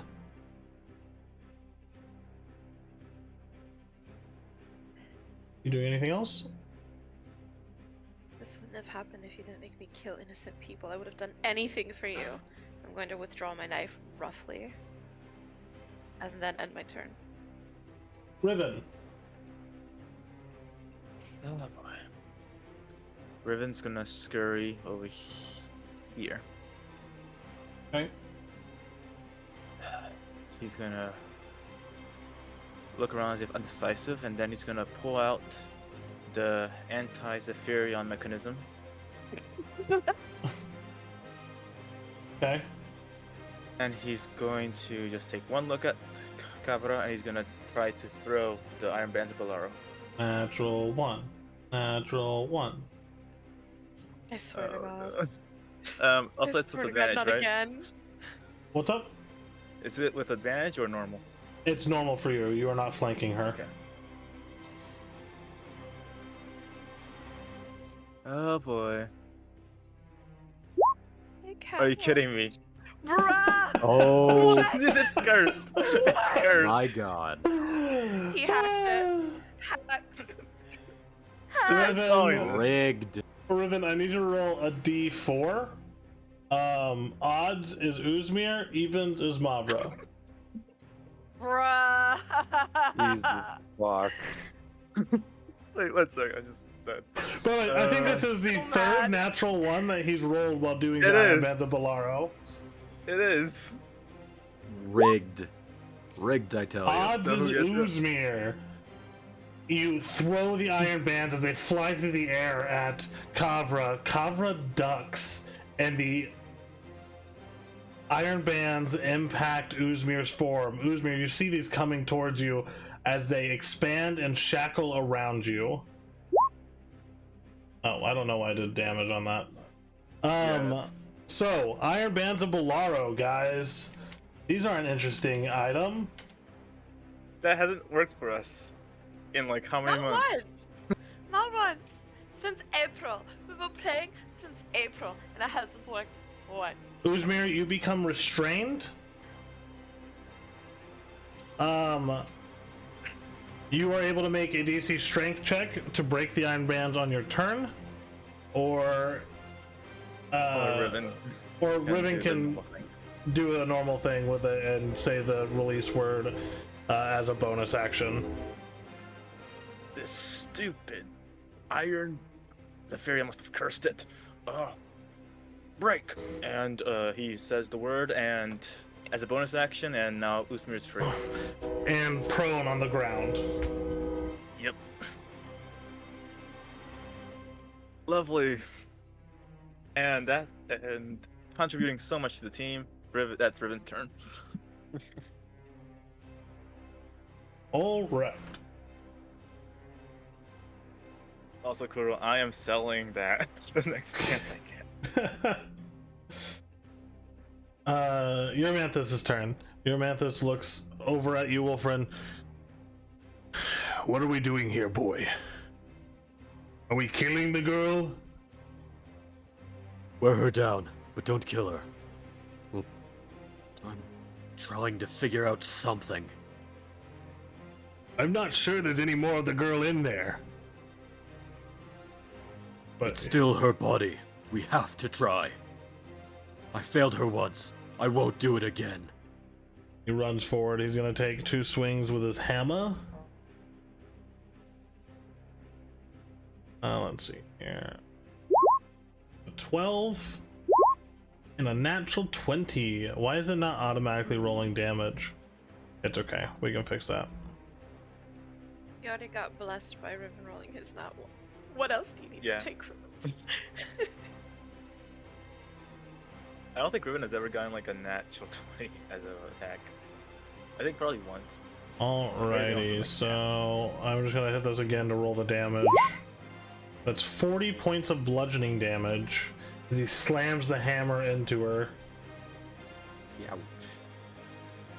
Yeah, he hits hard. She's knocked down to one knee as she kind of looks up at you all surrounding her.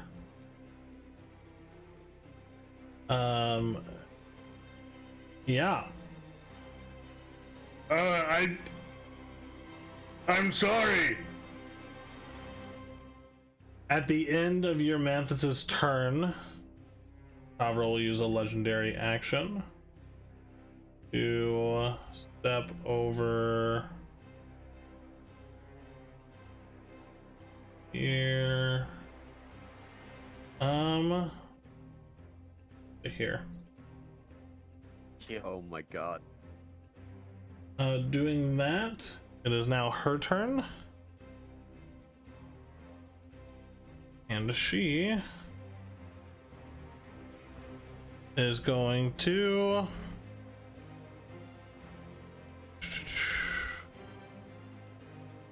did not make a successful attack last turn, so she does not get that. As a bonus action, she is going to change the shape of her weapon to a bow. And she is going to make 2 attacks with her shadow bow at Mavra. Oh, yeah, we're gonna do that. 20? Mavra, does a 20 hit? Sorry, I didn't realize it was muted. Yes, it's 20 hits. Okay, so an arrow of shadow flies at you, piercing into the same shoulder that you stabbed her in, as she smiles, and you take 14 points of piercing, 1 point of necrotic. Well, that's poetic. And then she will make a second attack at you. That is a 19. That also hits. So you take an additional 9 piercing and 6 necrotic.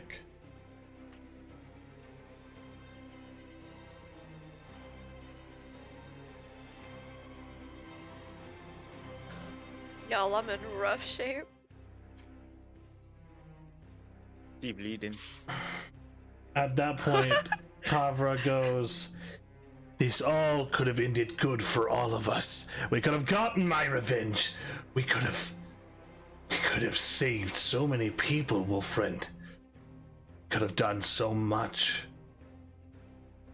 For all of you. No. You worry yourselves with trivial things, and now look what you've done. You're gonna kill your precious Kavra. Well, we all find a way to survive somehow." And that is the end of her turn. Wolfriend, it is your turn. She's looking rough. Like, really rough.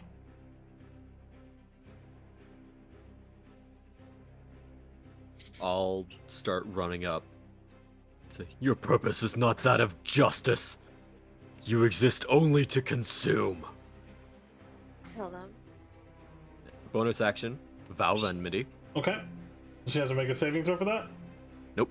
Okay. It just sort of happens. Yep. And I will be making 2 melee attacks. Non-lethal if I can swing it. Non-lethal, so you hit her with the broadside of the sword. Got it.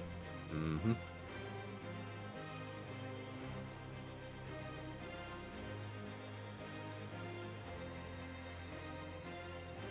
Oh, no, there we go. 25 hits. 5 to hit. 15 slashing, 7 necrotic. 7. She is on her last leg.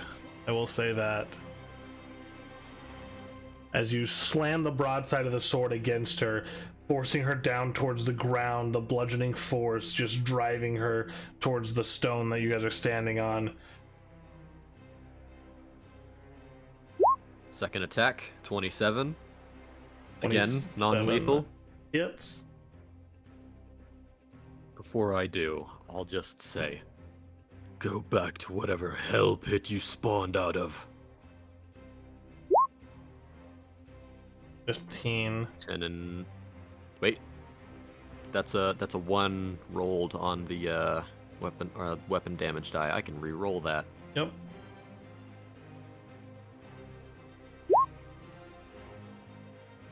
Damn. Okay, 10 and 5s. All right then. So I go ahead. Is it too late to put smite in this? No, not too late to push mine now. Smite. Level 1. It's an extra 2d6. Wait, Smite wouldn't kill her, right? I'm... You can't do non-lethal smite. I will say that. Never mind then.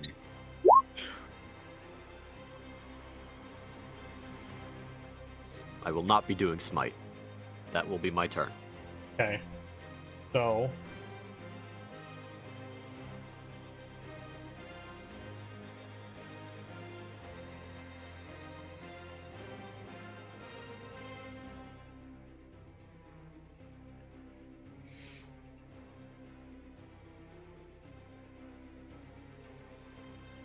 let's see.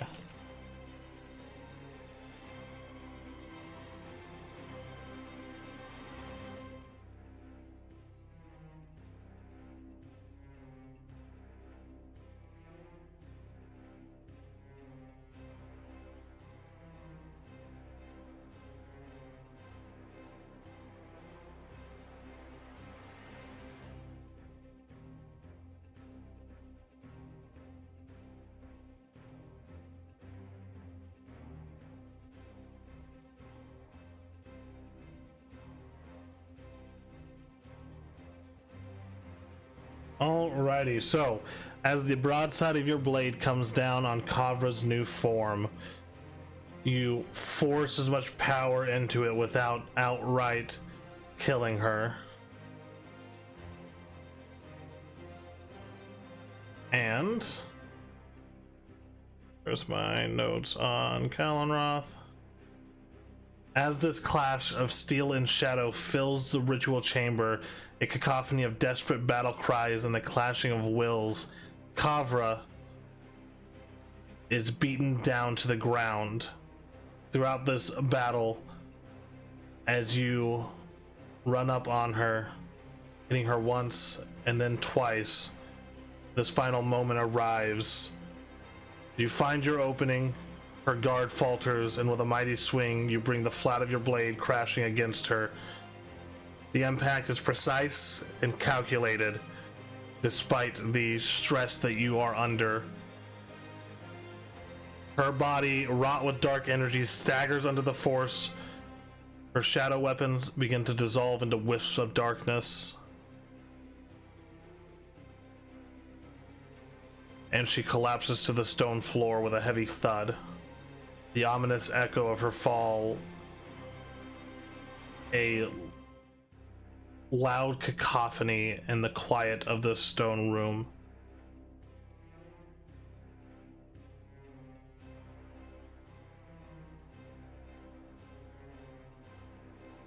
Wolfram's just gonna kneel down and make sure she's still alive.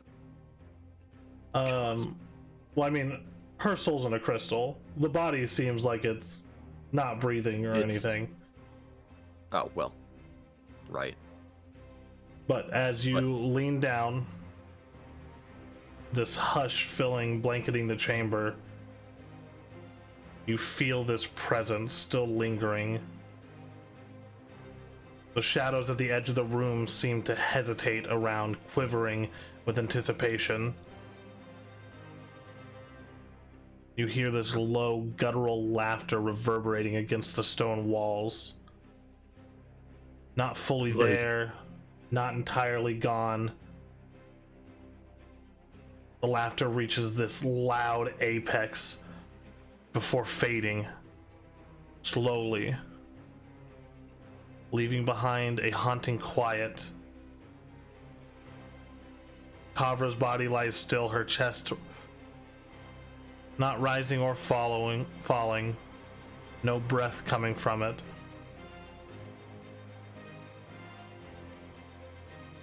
Alan seemingly no longer in her body. Is he gone? Has the darkness just receded? Biding their time? Either way, you no longer feel his presence. And the blade that was once the crux of Calnroth's existence, nowhere to be seen.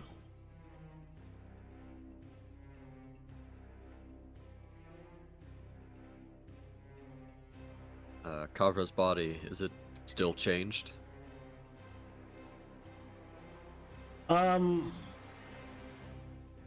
Yes and no. It's like half and half at this point, but her body is reverting. And it just seemingly is taking time.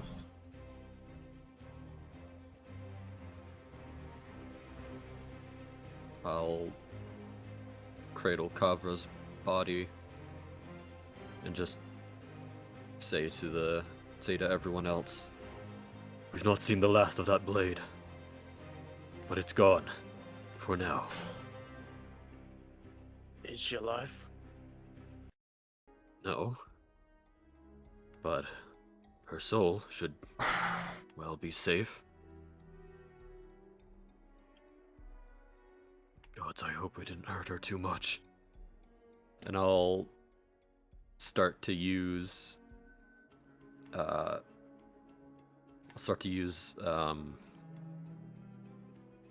lay on hands to sort of try and mend any damage that was done. Boy, that won't work. She has no soul in her body. What would you be healing?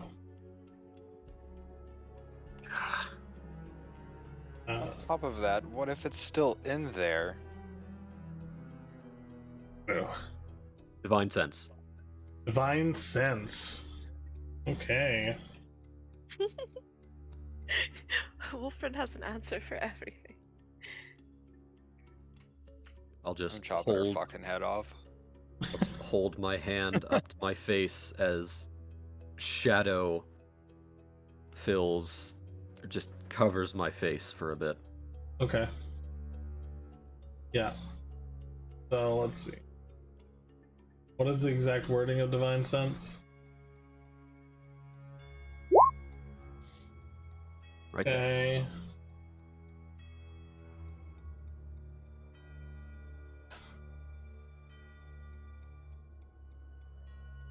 Celestial fiend or undead within 60 feet of you. You do not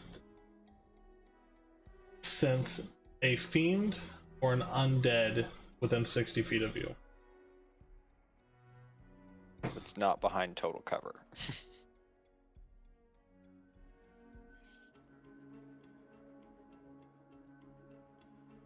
I have a question. Since it's inside of her, wouldn't it technically be under total cover? Please. No.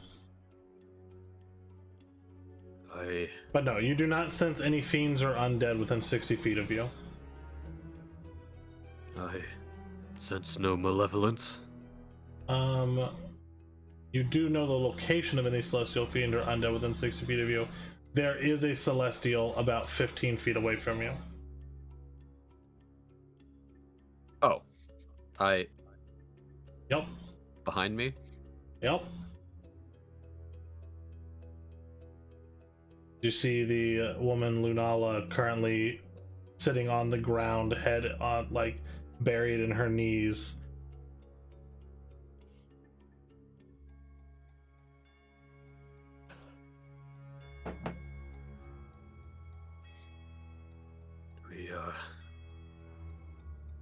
I believe the danger has passed. For now. Lavra faints. Mavra collapses. Gods. Eurymantha says, we need to get the girl's soul back in her body. Agreed. And how do we do that? Well, the same way we got it out. He pulls out the crystal and begins approaching Kavra's body.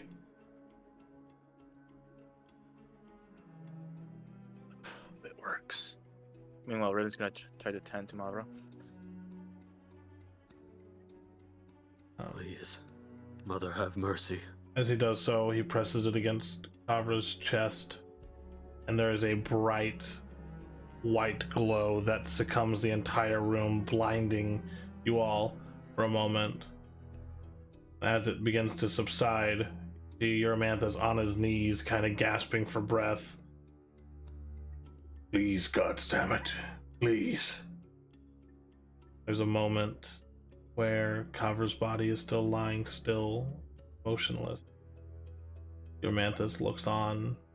You all look to with suspense and anticipation. Feels like a lifetime as you see Mavra's chest begin to expand, contract. As you hear breath leaving her mouth, she breathes back in, unconscious but alive. Mavra, she's alive.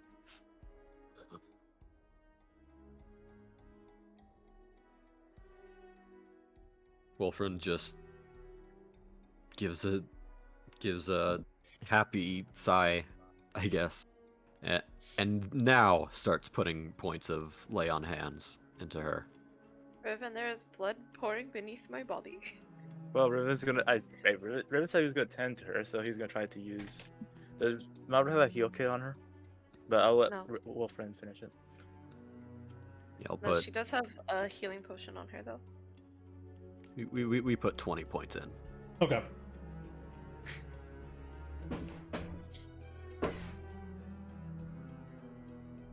Yeah, that her wounds begin healing.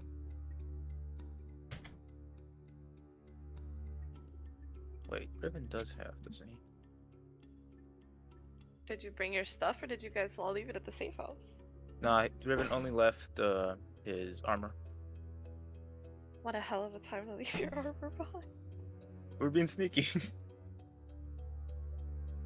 Also, Riven gives his healing potion to Mavra. Neato.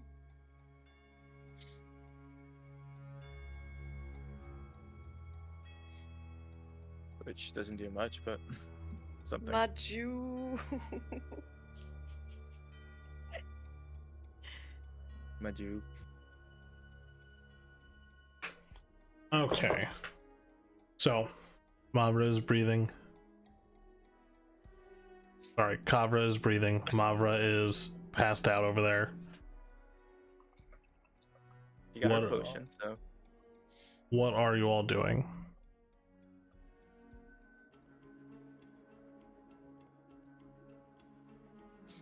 Apart from Riven giving Mavra the potion, or more after that? No, after that. And giving her the potion is easy.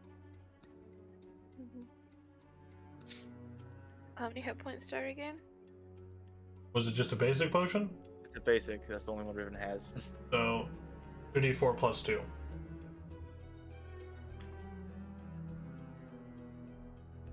Only Riven's luck, 1-1. Yep. Oh, well. Okay. Not bad.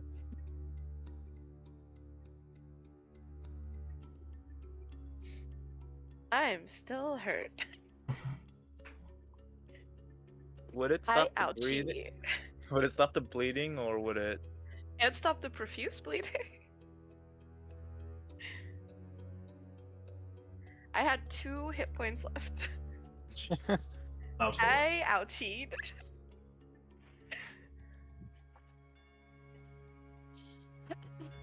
Also, well, Riven makes sure that Mavra's like okay, even though she's out here at the moment. His eyes will look around to see if he can see the halberd. Albert is nowhere in sight. Yay! Riven Actually, Riven, is Mavra still unconscious, right? Yes, Mavra is still I'm kind of unconscious. Okay. out of it. I'm Okay. dazed. Riven is gonna move a few steps. Riven's gonna put Pilaf on top of Mavra. He doesn't want anything bad to happen to Pilaf. And he's gonna take a step all the way over here. And everyone will see him do this. And he's gonna close his eyes and call upon his pack weapon, which used to be the halberd. Nothing appears.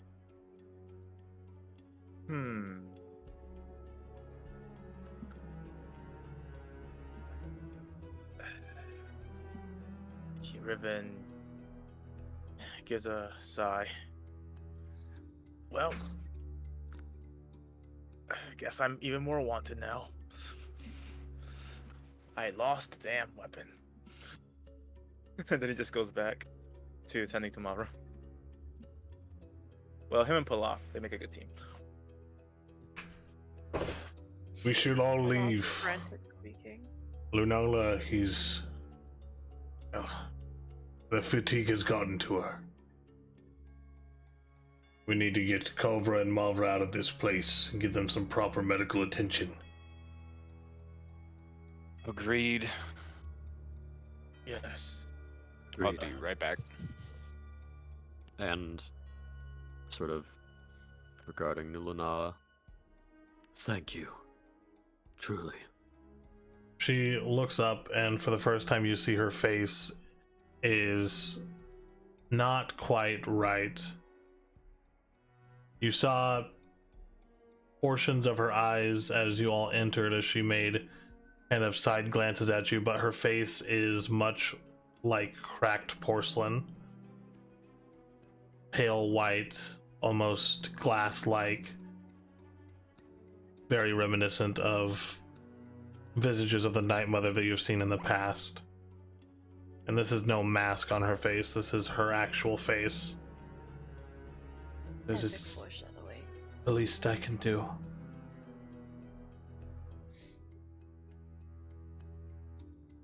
You've done much. If there is anything we can do to repay you, all you need to do is ask. I do not need to ask anything in return. As long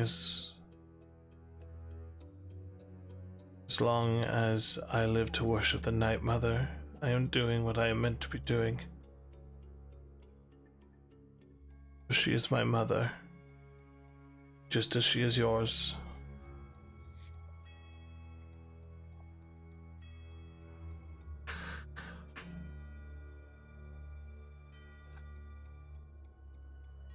Thank you. And I'll carry Kavra out. Yeah, and Riven will carry Mavra, and Pilaf will probably be on his head or something. Okay. Where are you all heading?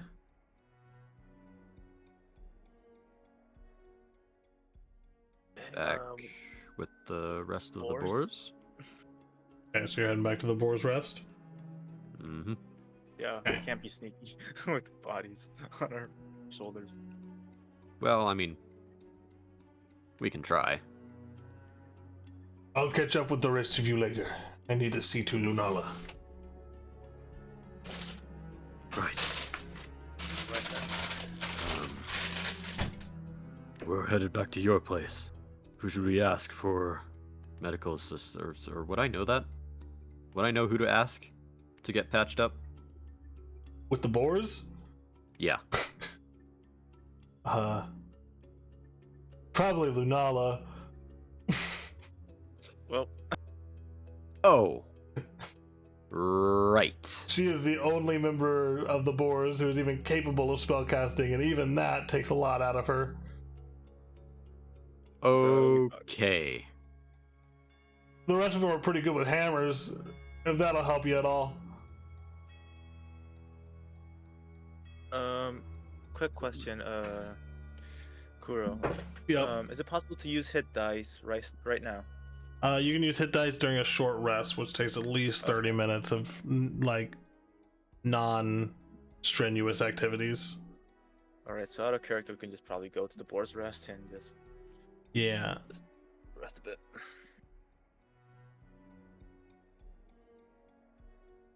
Well, it's better. Well, the place is better than here, that's for sure. I'll see to Lunala, and when she is well enough to travel, I'll bring her back to the rest. But for now, you need to get those girls somewhere safe. Somewhere that doesn't remind them of anything that happened here tonight. Safe house?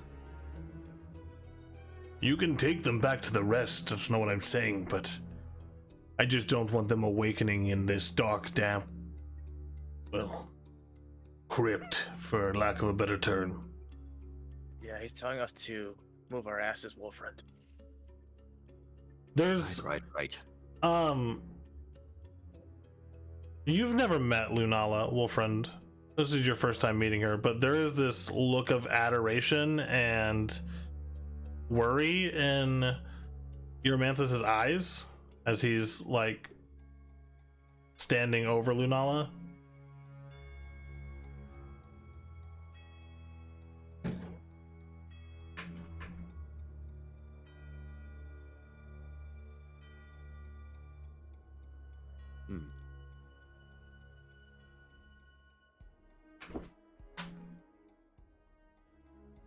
Interesting. Okay.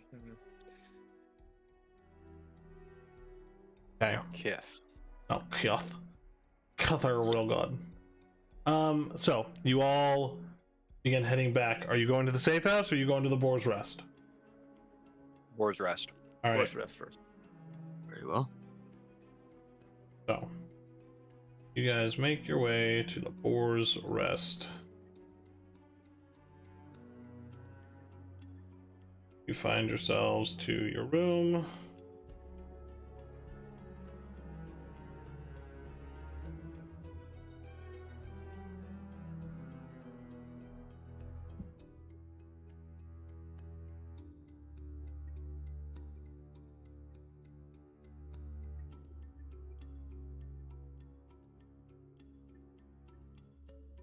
There we go.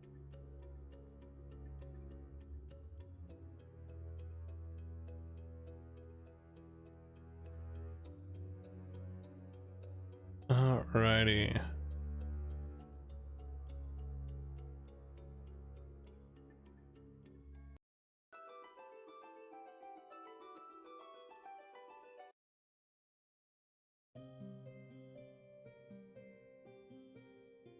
So, you guys find yourselves back in the safety of the Boar's Rest.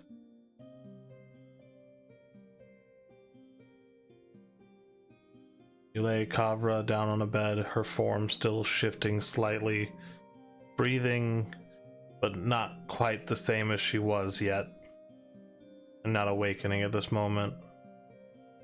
Mavra, also pretty beaten up.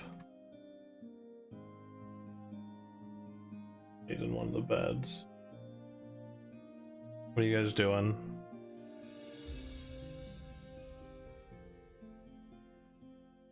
Well, at least that's settled. Well, good news is they're alive. They're alive. One Well, issue at least out of the way.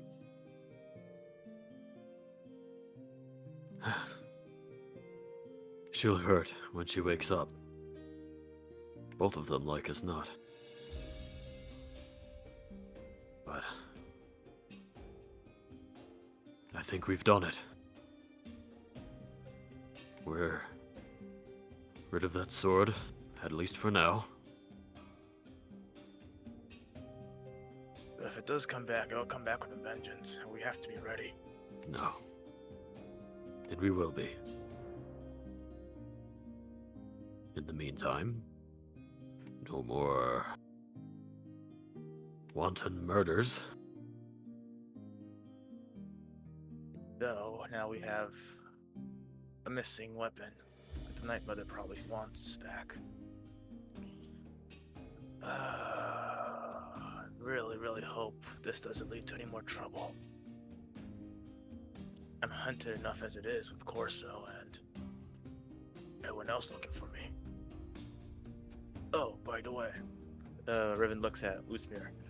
I am so terribly sorry about that. But what? Me capturing you in a ball thingy. You'd have done far better not reminding me. Well, I just felt bad because, with the whole Iron Brand trying to capture you thing, I didn't want to, increase any trauma or I don't think I feel trauma. Well, anyway, the point is I am very sorry for that. You owe me one. Fine, I owe you one. That's the least I can do. Though, what this fight proved is, without my powers, I am completely useless. No one's arguing that. Mavra can't argue it. She's sleeping. Yeah, she's sleeping, so Riven's just gonna. Also, I'm guessing Riven did not pick up the Maybe- Iron Band of Balaru. You didn't say you did. Yep, so it's there now. It's just laying on the ground in a crypt. Oh, sorry. Hope Wolfram. Euromanthus gives them back. Yeah, he'll throw them back at you. Yay. The one time we'll roll a natural 20. Your powers, they're still considerable. Your martial prowess can be improved upon. You can just call it shit. It's... it's better than most. Great, I can beat up farmers and fishermen. That's very wonderful. I don't know how I'm gonna protect my friends with this. It's a start. No one's born good at fighting. It's a skill. It can be trained. And you still have magics at your disposal. And you can learn how to use them in tandem. Like I have. Well, not this chapter, but most of the Ibn Feng has done. I just need to work my ass off then. I just want to be dependable like Usmir or you, Wolfriend. Mother knows I didn't start this way. I'm far older than both of you. When he says he didn't start this way, he means that we all get to where we're at. We don't magically just appear there one day. No amount of cursed items are gonna make you better.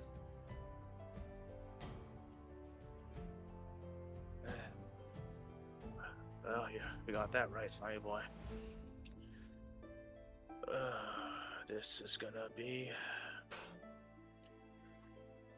very painful for me because I'm normally not one to practice but if I want to improve and at least be used to this group, I will have to start pulling my weight. And Riven's gonna pull out his spear. Pain's good. It means it's working.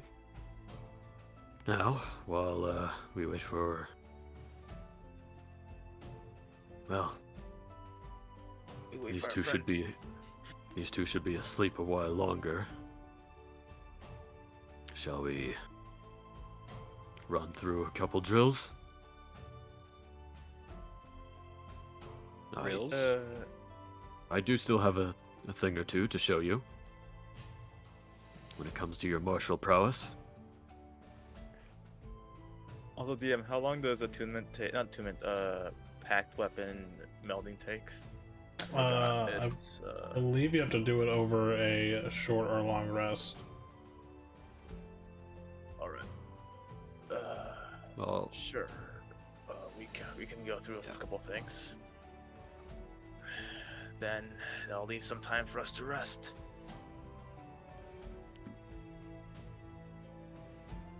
Besides, Wolfriend, I want to test myself without having to rely on my magic first. then I'll be able to at least become a decent fighter. At least one where I'm not holding you guys back.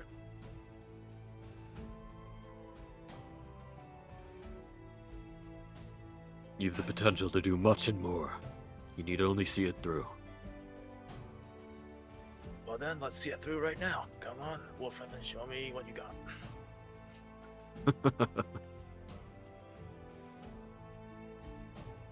And I'm guessing those two are going to spar. Or You guys are heading out to the Something like training that. area. yep. All right. Uzmir, what are you doing? Uzmir is sitting in here by the fire.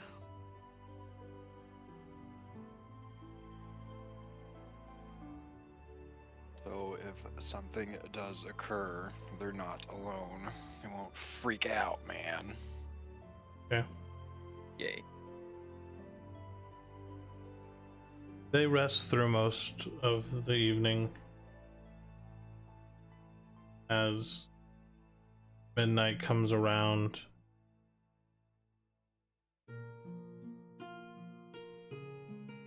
Riven and first of all, Riven and Wolfriend, are you guys wanting to play any of your sparring out, or are you just saying you're doing sparring and that's it?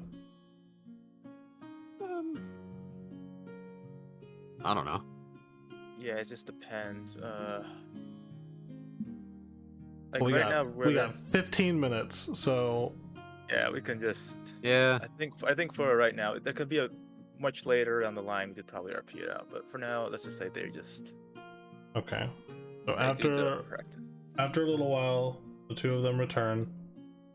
Can I have you both roll a d20? We'll Oh boy. Riven, you roll with disadvantage. So roll twice and take the lower number. Okay.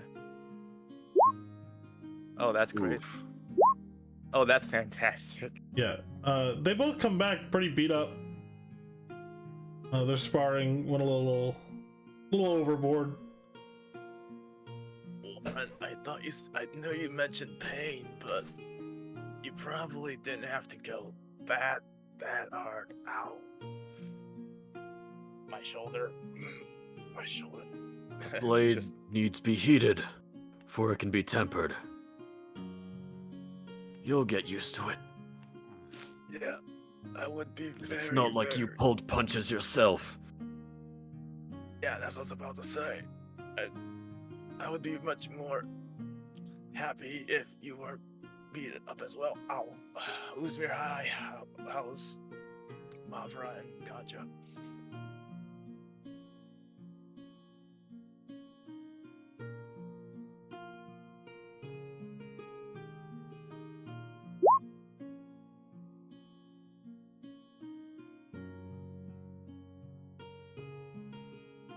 This Riven just says Katja.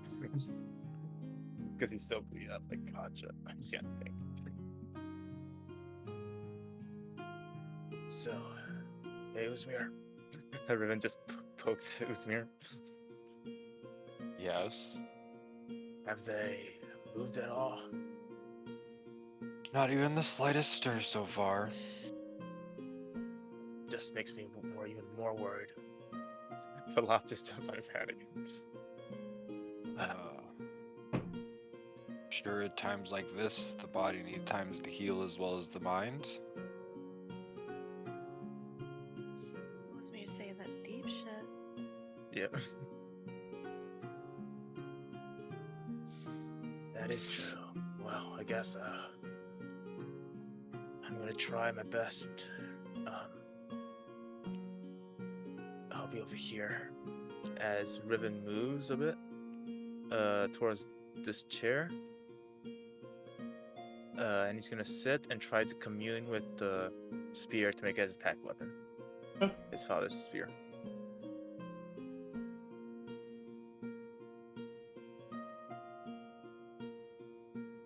Can spend some time doing that. Yeah, I can't control Palat, so there you Good. Wolfriend, you doing anything? Nope. Okay, what is the sleeping arrangement tonight?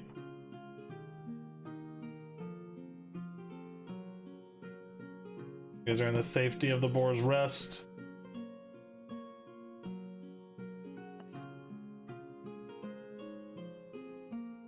Someone's without a bed, so I'm sure all three of you could fit on that bed. actually, yeah, you know what? Yeah, we all can just be over there. But we're probably gonna have to take watch. Wolfen Rock, wants to be a paper. little spoon. Rock, paper, We're- shears again.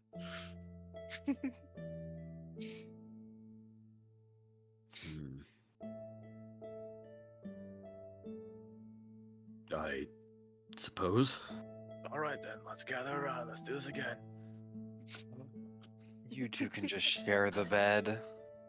No, but this is for watch, just in case. We need to keep an eye on Mavra and I'd prefer at least one of us would be awake. Should either of these two wake? I'll that's go why we're- first. oh, you'll go first. All right then, Yes. you and me, Wolfriend. That's fine. Guess we're doing the same thing as last time.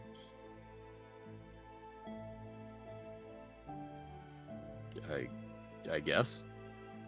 Yeah, Kuro can call it. Whenever you're both ready. Ready? Or wait. I don't know why he's trying to play rock, paper, scissors, but he really wants to play rock, paper, scissors with you. Okay, I'm ready. Alright, shoot. Big spoon, little spoon. Oh, again. So I guess I get the last watch.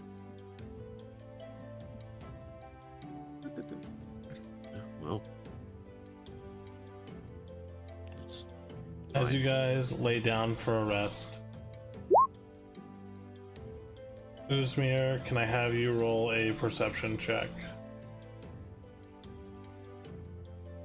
Percepciones. Got that big perception. Sin is Uzmir.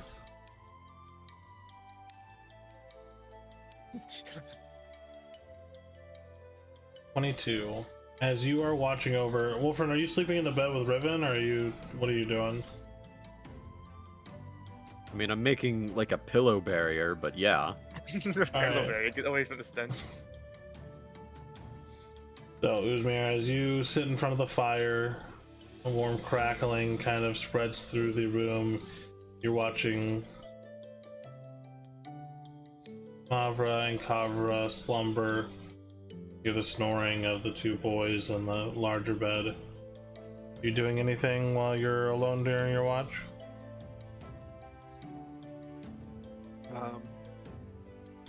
No, not tonight. Okay. So, after a few hours pass, your watch comes to an end. You're waking up, Wolfriend.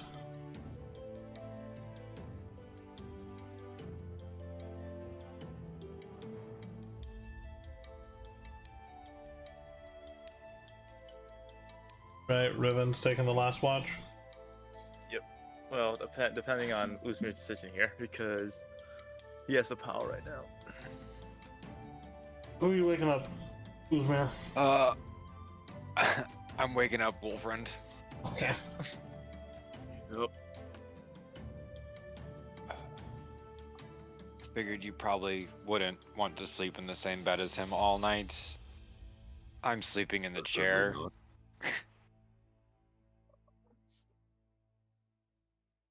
Eventually, Uzmir, you drift off as well. Much needed slumber. Wolfriend, can you roll a perception check for me? Yes, I can. 17. As the night passes, Kavra's form continues to change. So you see shifting in her bed as she kind of sits up. Still not the same Kavra you remember, but not as contorted. form, though still the scars of Talonroth taking her over still stay. She looks over to you. Wolfren? You're awake. Thank the gods. I'm sorry. No, don't be. None of this was your fault. Oh, If anything, I should be sorry. Do you hurt? a little, but overall, I think I'm doing okay. Kind of steps forward over to Mavra's side and kind of looks down at Mavra and Palath. Looks over at you. A lot has happened. It has. Kinda It's- Petals Palath. It was an ordeal. But it's over now. Well, can't tell you how much it means that you helped me help Mavra. It's what I do. No need to thank me.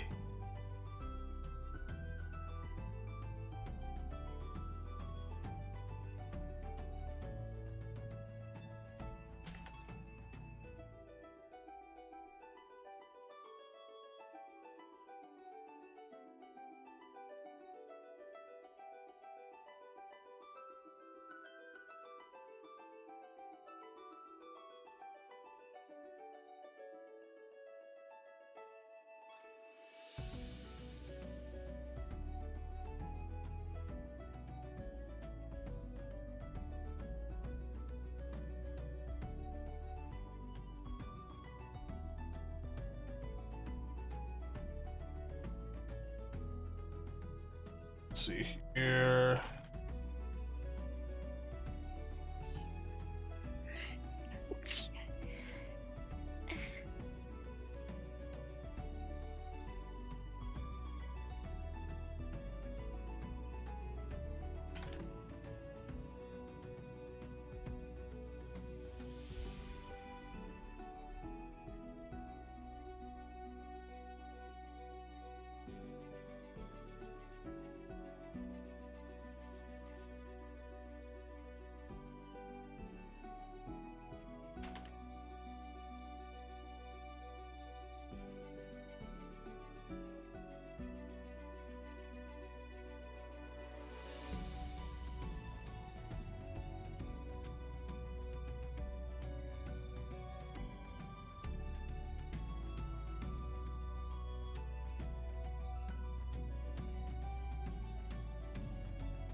Okay, so as she kind of stares blankly at you, she says,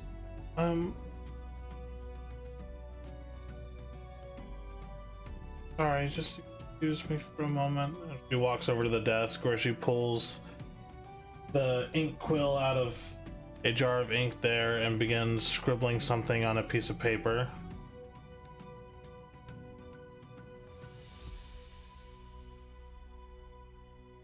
As she finishes, she kind of looks at you longingly, Wolfriend. There's like a comfort to her gaze, yet also sorrow. After a pause, she kind of gathers her thoughts and walks back over. Wolfriend, you've Yes. gone a lot of places, right? Up and down the continent. Why do you ask? Well, it's just I never left home until the fire.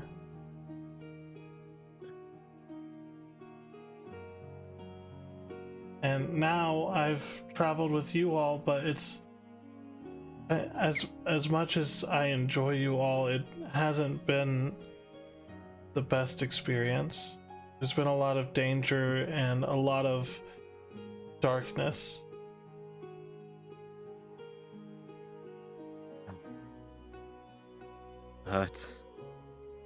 That much is true. The world isn't as scary as this.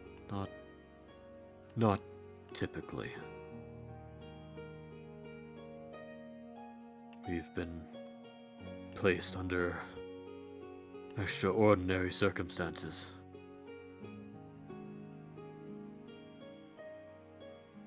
But, You ever travel alone?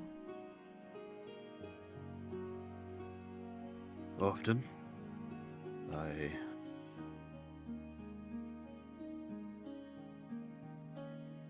mean,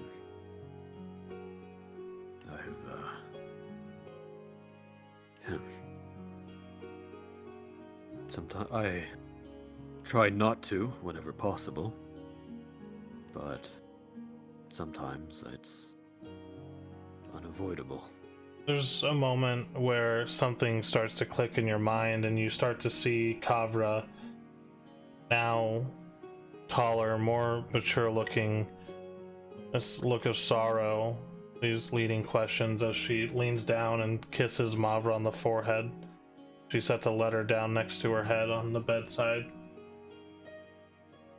You wish to travel on your own then? There's just a lot that I don't understand right now, and I fear that if I stay, you all will get hurt more.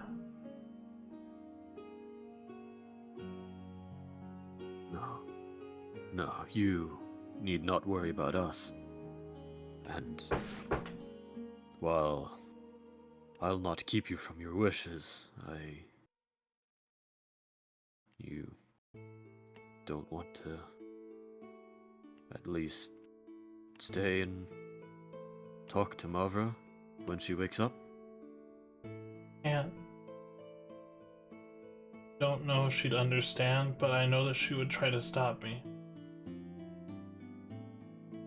No. But- She'd understand, I'm sure. Well, friend, I love you all. You all have done so much for me. I do hope that we see each other again. Please don't wake Mavra up. Let her just wake up in the morning. Read the letter if she has a question.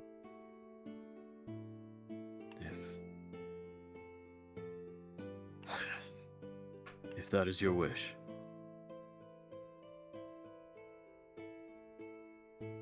Thank you for everything, Wolf. Kind of shuffles over and gives you a hug.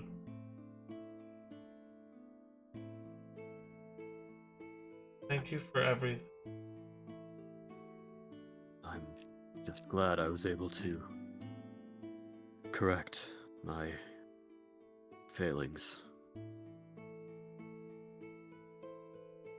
A failure. Just somebody who trying to help against multiple odds.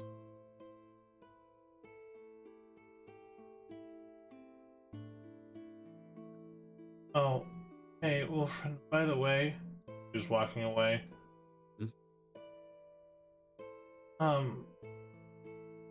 I just want to say, you're a good person.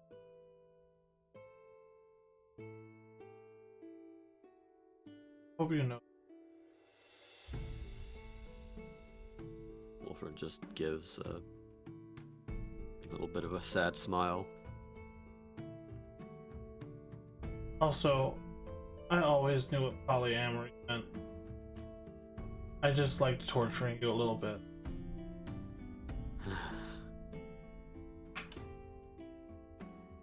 We'll see each other again, if fate permits.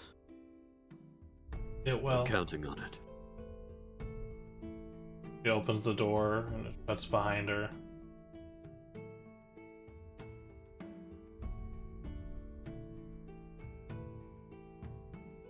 You hear her footsteps trailing off.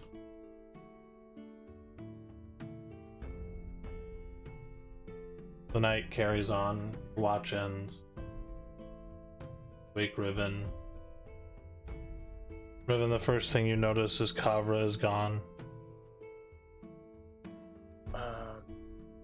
Wolfriend? Kavra, she left of her own accord. She seemed changed somewhat. Isn't that a bad thing? It's a thing. I know not what it means. She left a letter for Mavra, but we'll wait for her to open it. She wished that I didn't wake her. I can see why. She may or may not take this well. But I think deep down she knows that it's important for her to go her own way. It is. And you know our mission. She can't travel with us. And neither does she have a place to return to.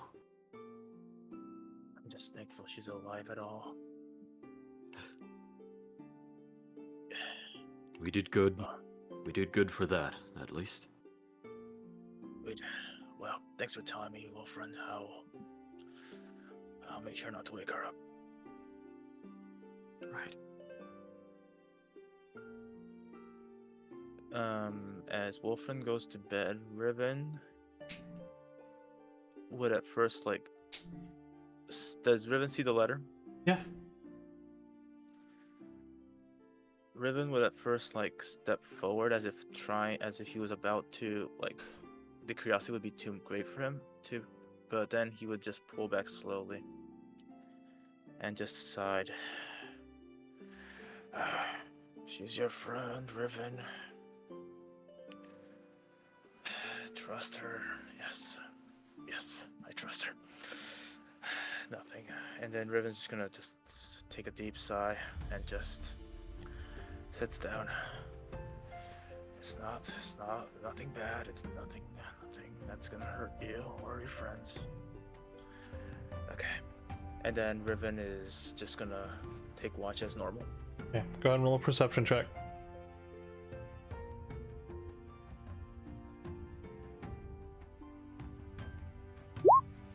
Yeah.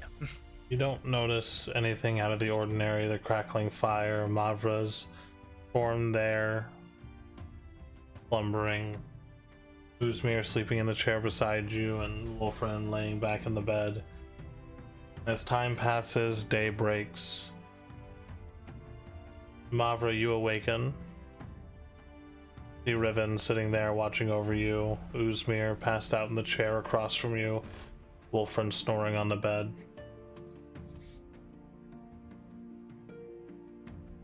Everyone's alive. Well, Mavra.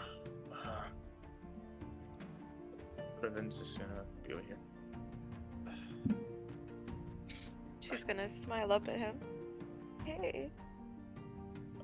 Hey, and he just gives her an awkward smile. At this point, you've noticed that Kavra is not here, Mavra. Is she getting a drink? Is she at the bar? Is she okay? She's fine. She's fine. But your answer lies in the letter. That's right there. As he points towards the letter. Letter? Yeah, you see a letter resting on the bed beside you. Okay. You open it? Yep. It reads, "My dearest sister, as I write this, you are asleep. Cadence of your breathing gentle like our mother's. You've been my protector, my guide, hero, the one kept my heart going. Everything we've been through. The quiet of this room, surrounded by the steady breaths of our companions. I have to have the courage to do what must be done. Leaving. By the time you read this, I will have already departed on a journey I must undertake alone. My soul, though returned, I can feel, is still intertwined with darkness. I must understand it. I must conquer it. It's a path fraught with peril, not just for me, but for anyone who would walk beside me, and I will not allow that darkness to touch you or our friends. Our bond, purest that I've ever known, pains me more than words can best to step away from your warmth. But I'm a danger, wild element that cannot be predicted. The love you have for me, the strength you've shown has given me the will to seek control over the forces that have scarred us both. Please do not chase after me, don't seek me out. This road I take is mine to travel now. These battles I face must be fought with my own hands. I just ask this, Mavra, remember me as I was, and know that every step I take, every breath I draw is with hopes of returning to you, untainted and holy myself. Please watch over our friends, who've always watched over me. You're the beacon, guide that will bring me back to you. And the wolf friend, I entrust your care. His strength has become a foundation upon which we all stand. For all this pain and the joy and the lessons we have shared, I thank you. I love you. Hold on to that love, the laughter. Let it be a light in the darkness until we meet again. With all the love that one heart can hold, Kavra. And that is where we will end for tonight. Ooh. Oof. You son of a bitch. My best reaction. Next time. Thanks, How am I everybody. supposed to cry like this all over again? The fuck? Thanks, everybody who watched, listened. We will be back again next week. Night night. Nini.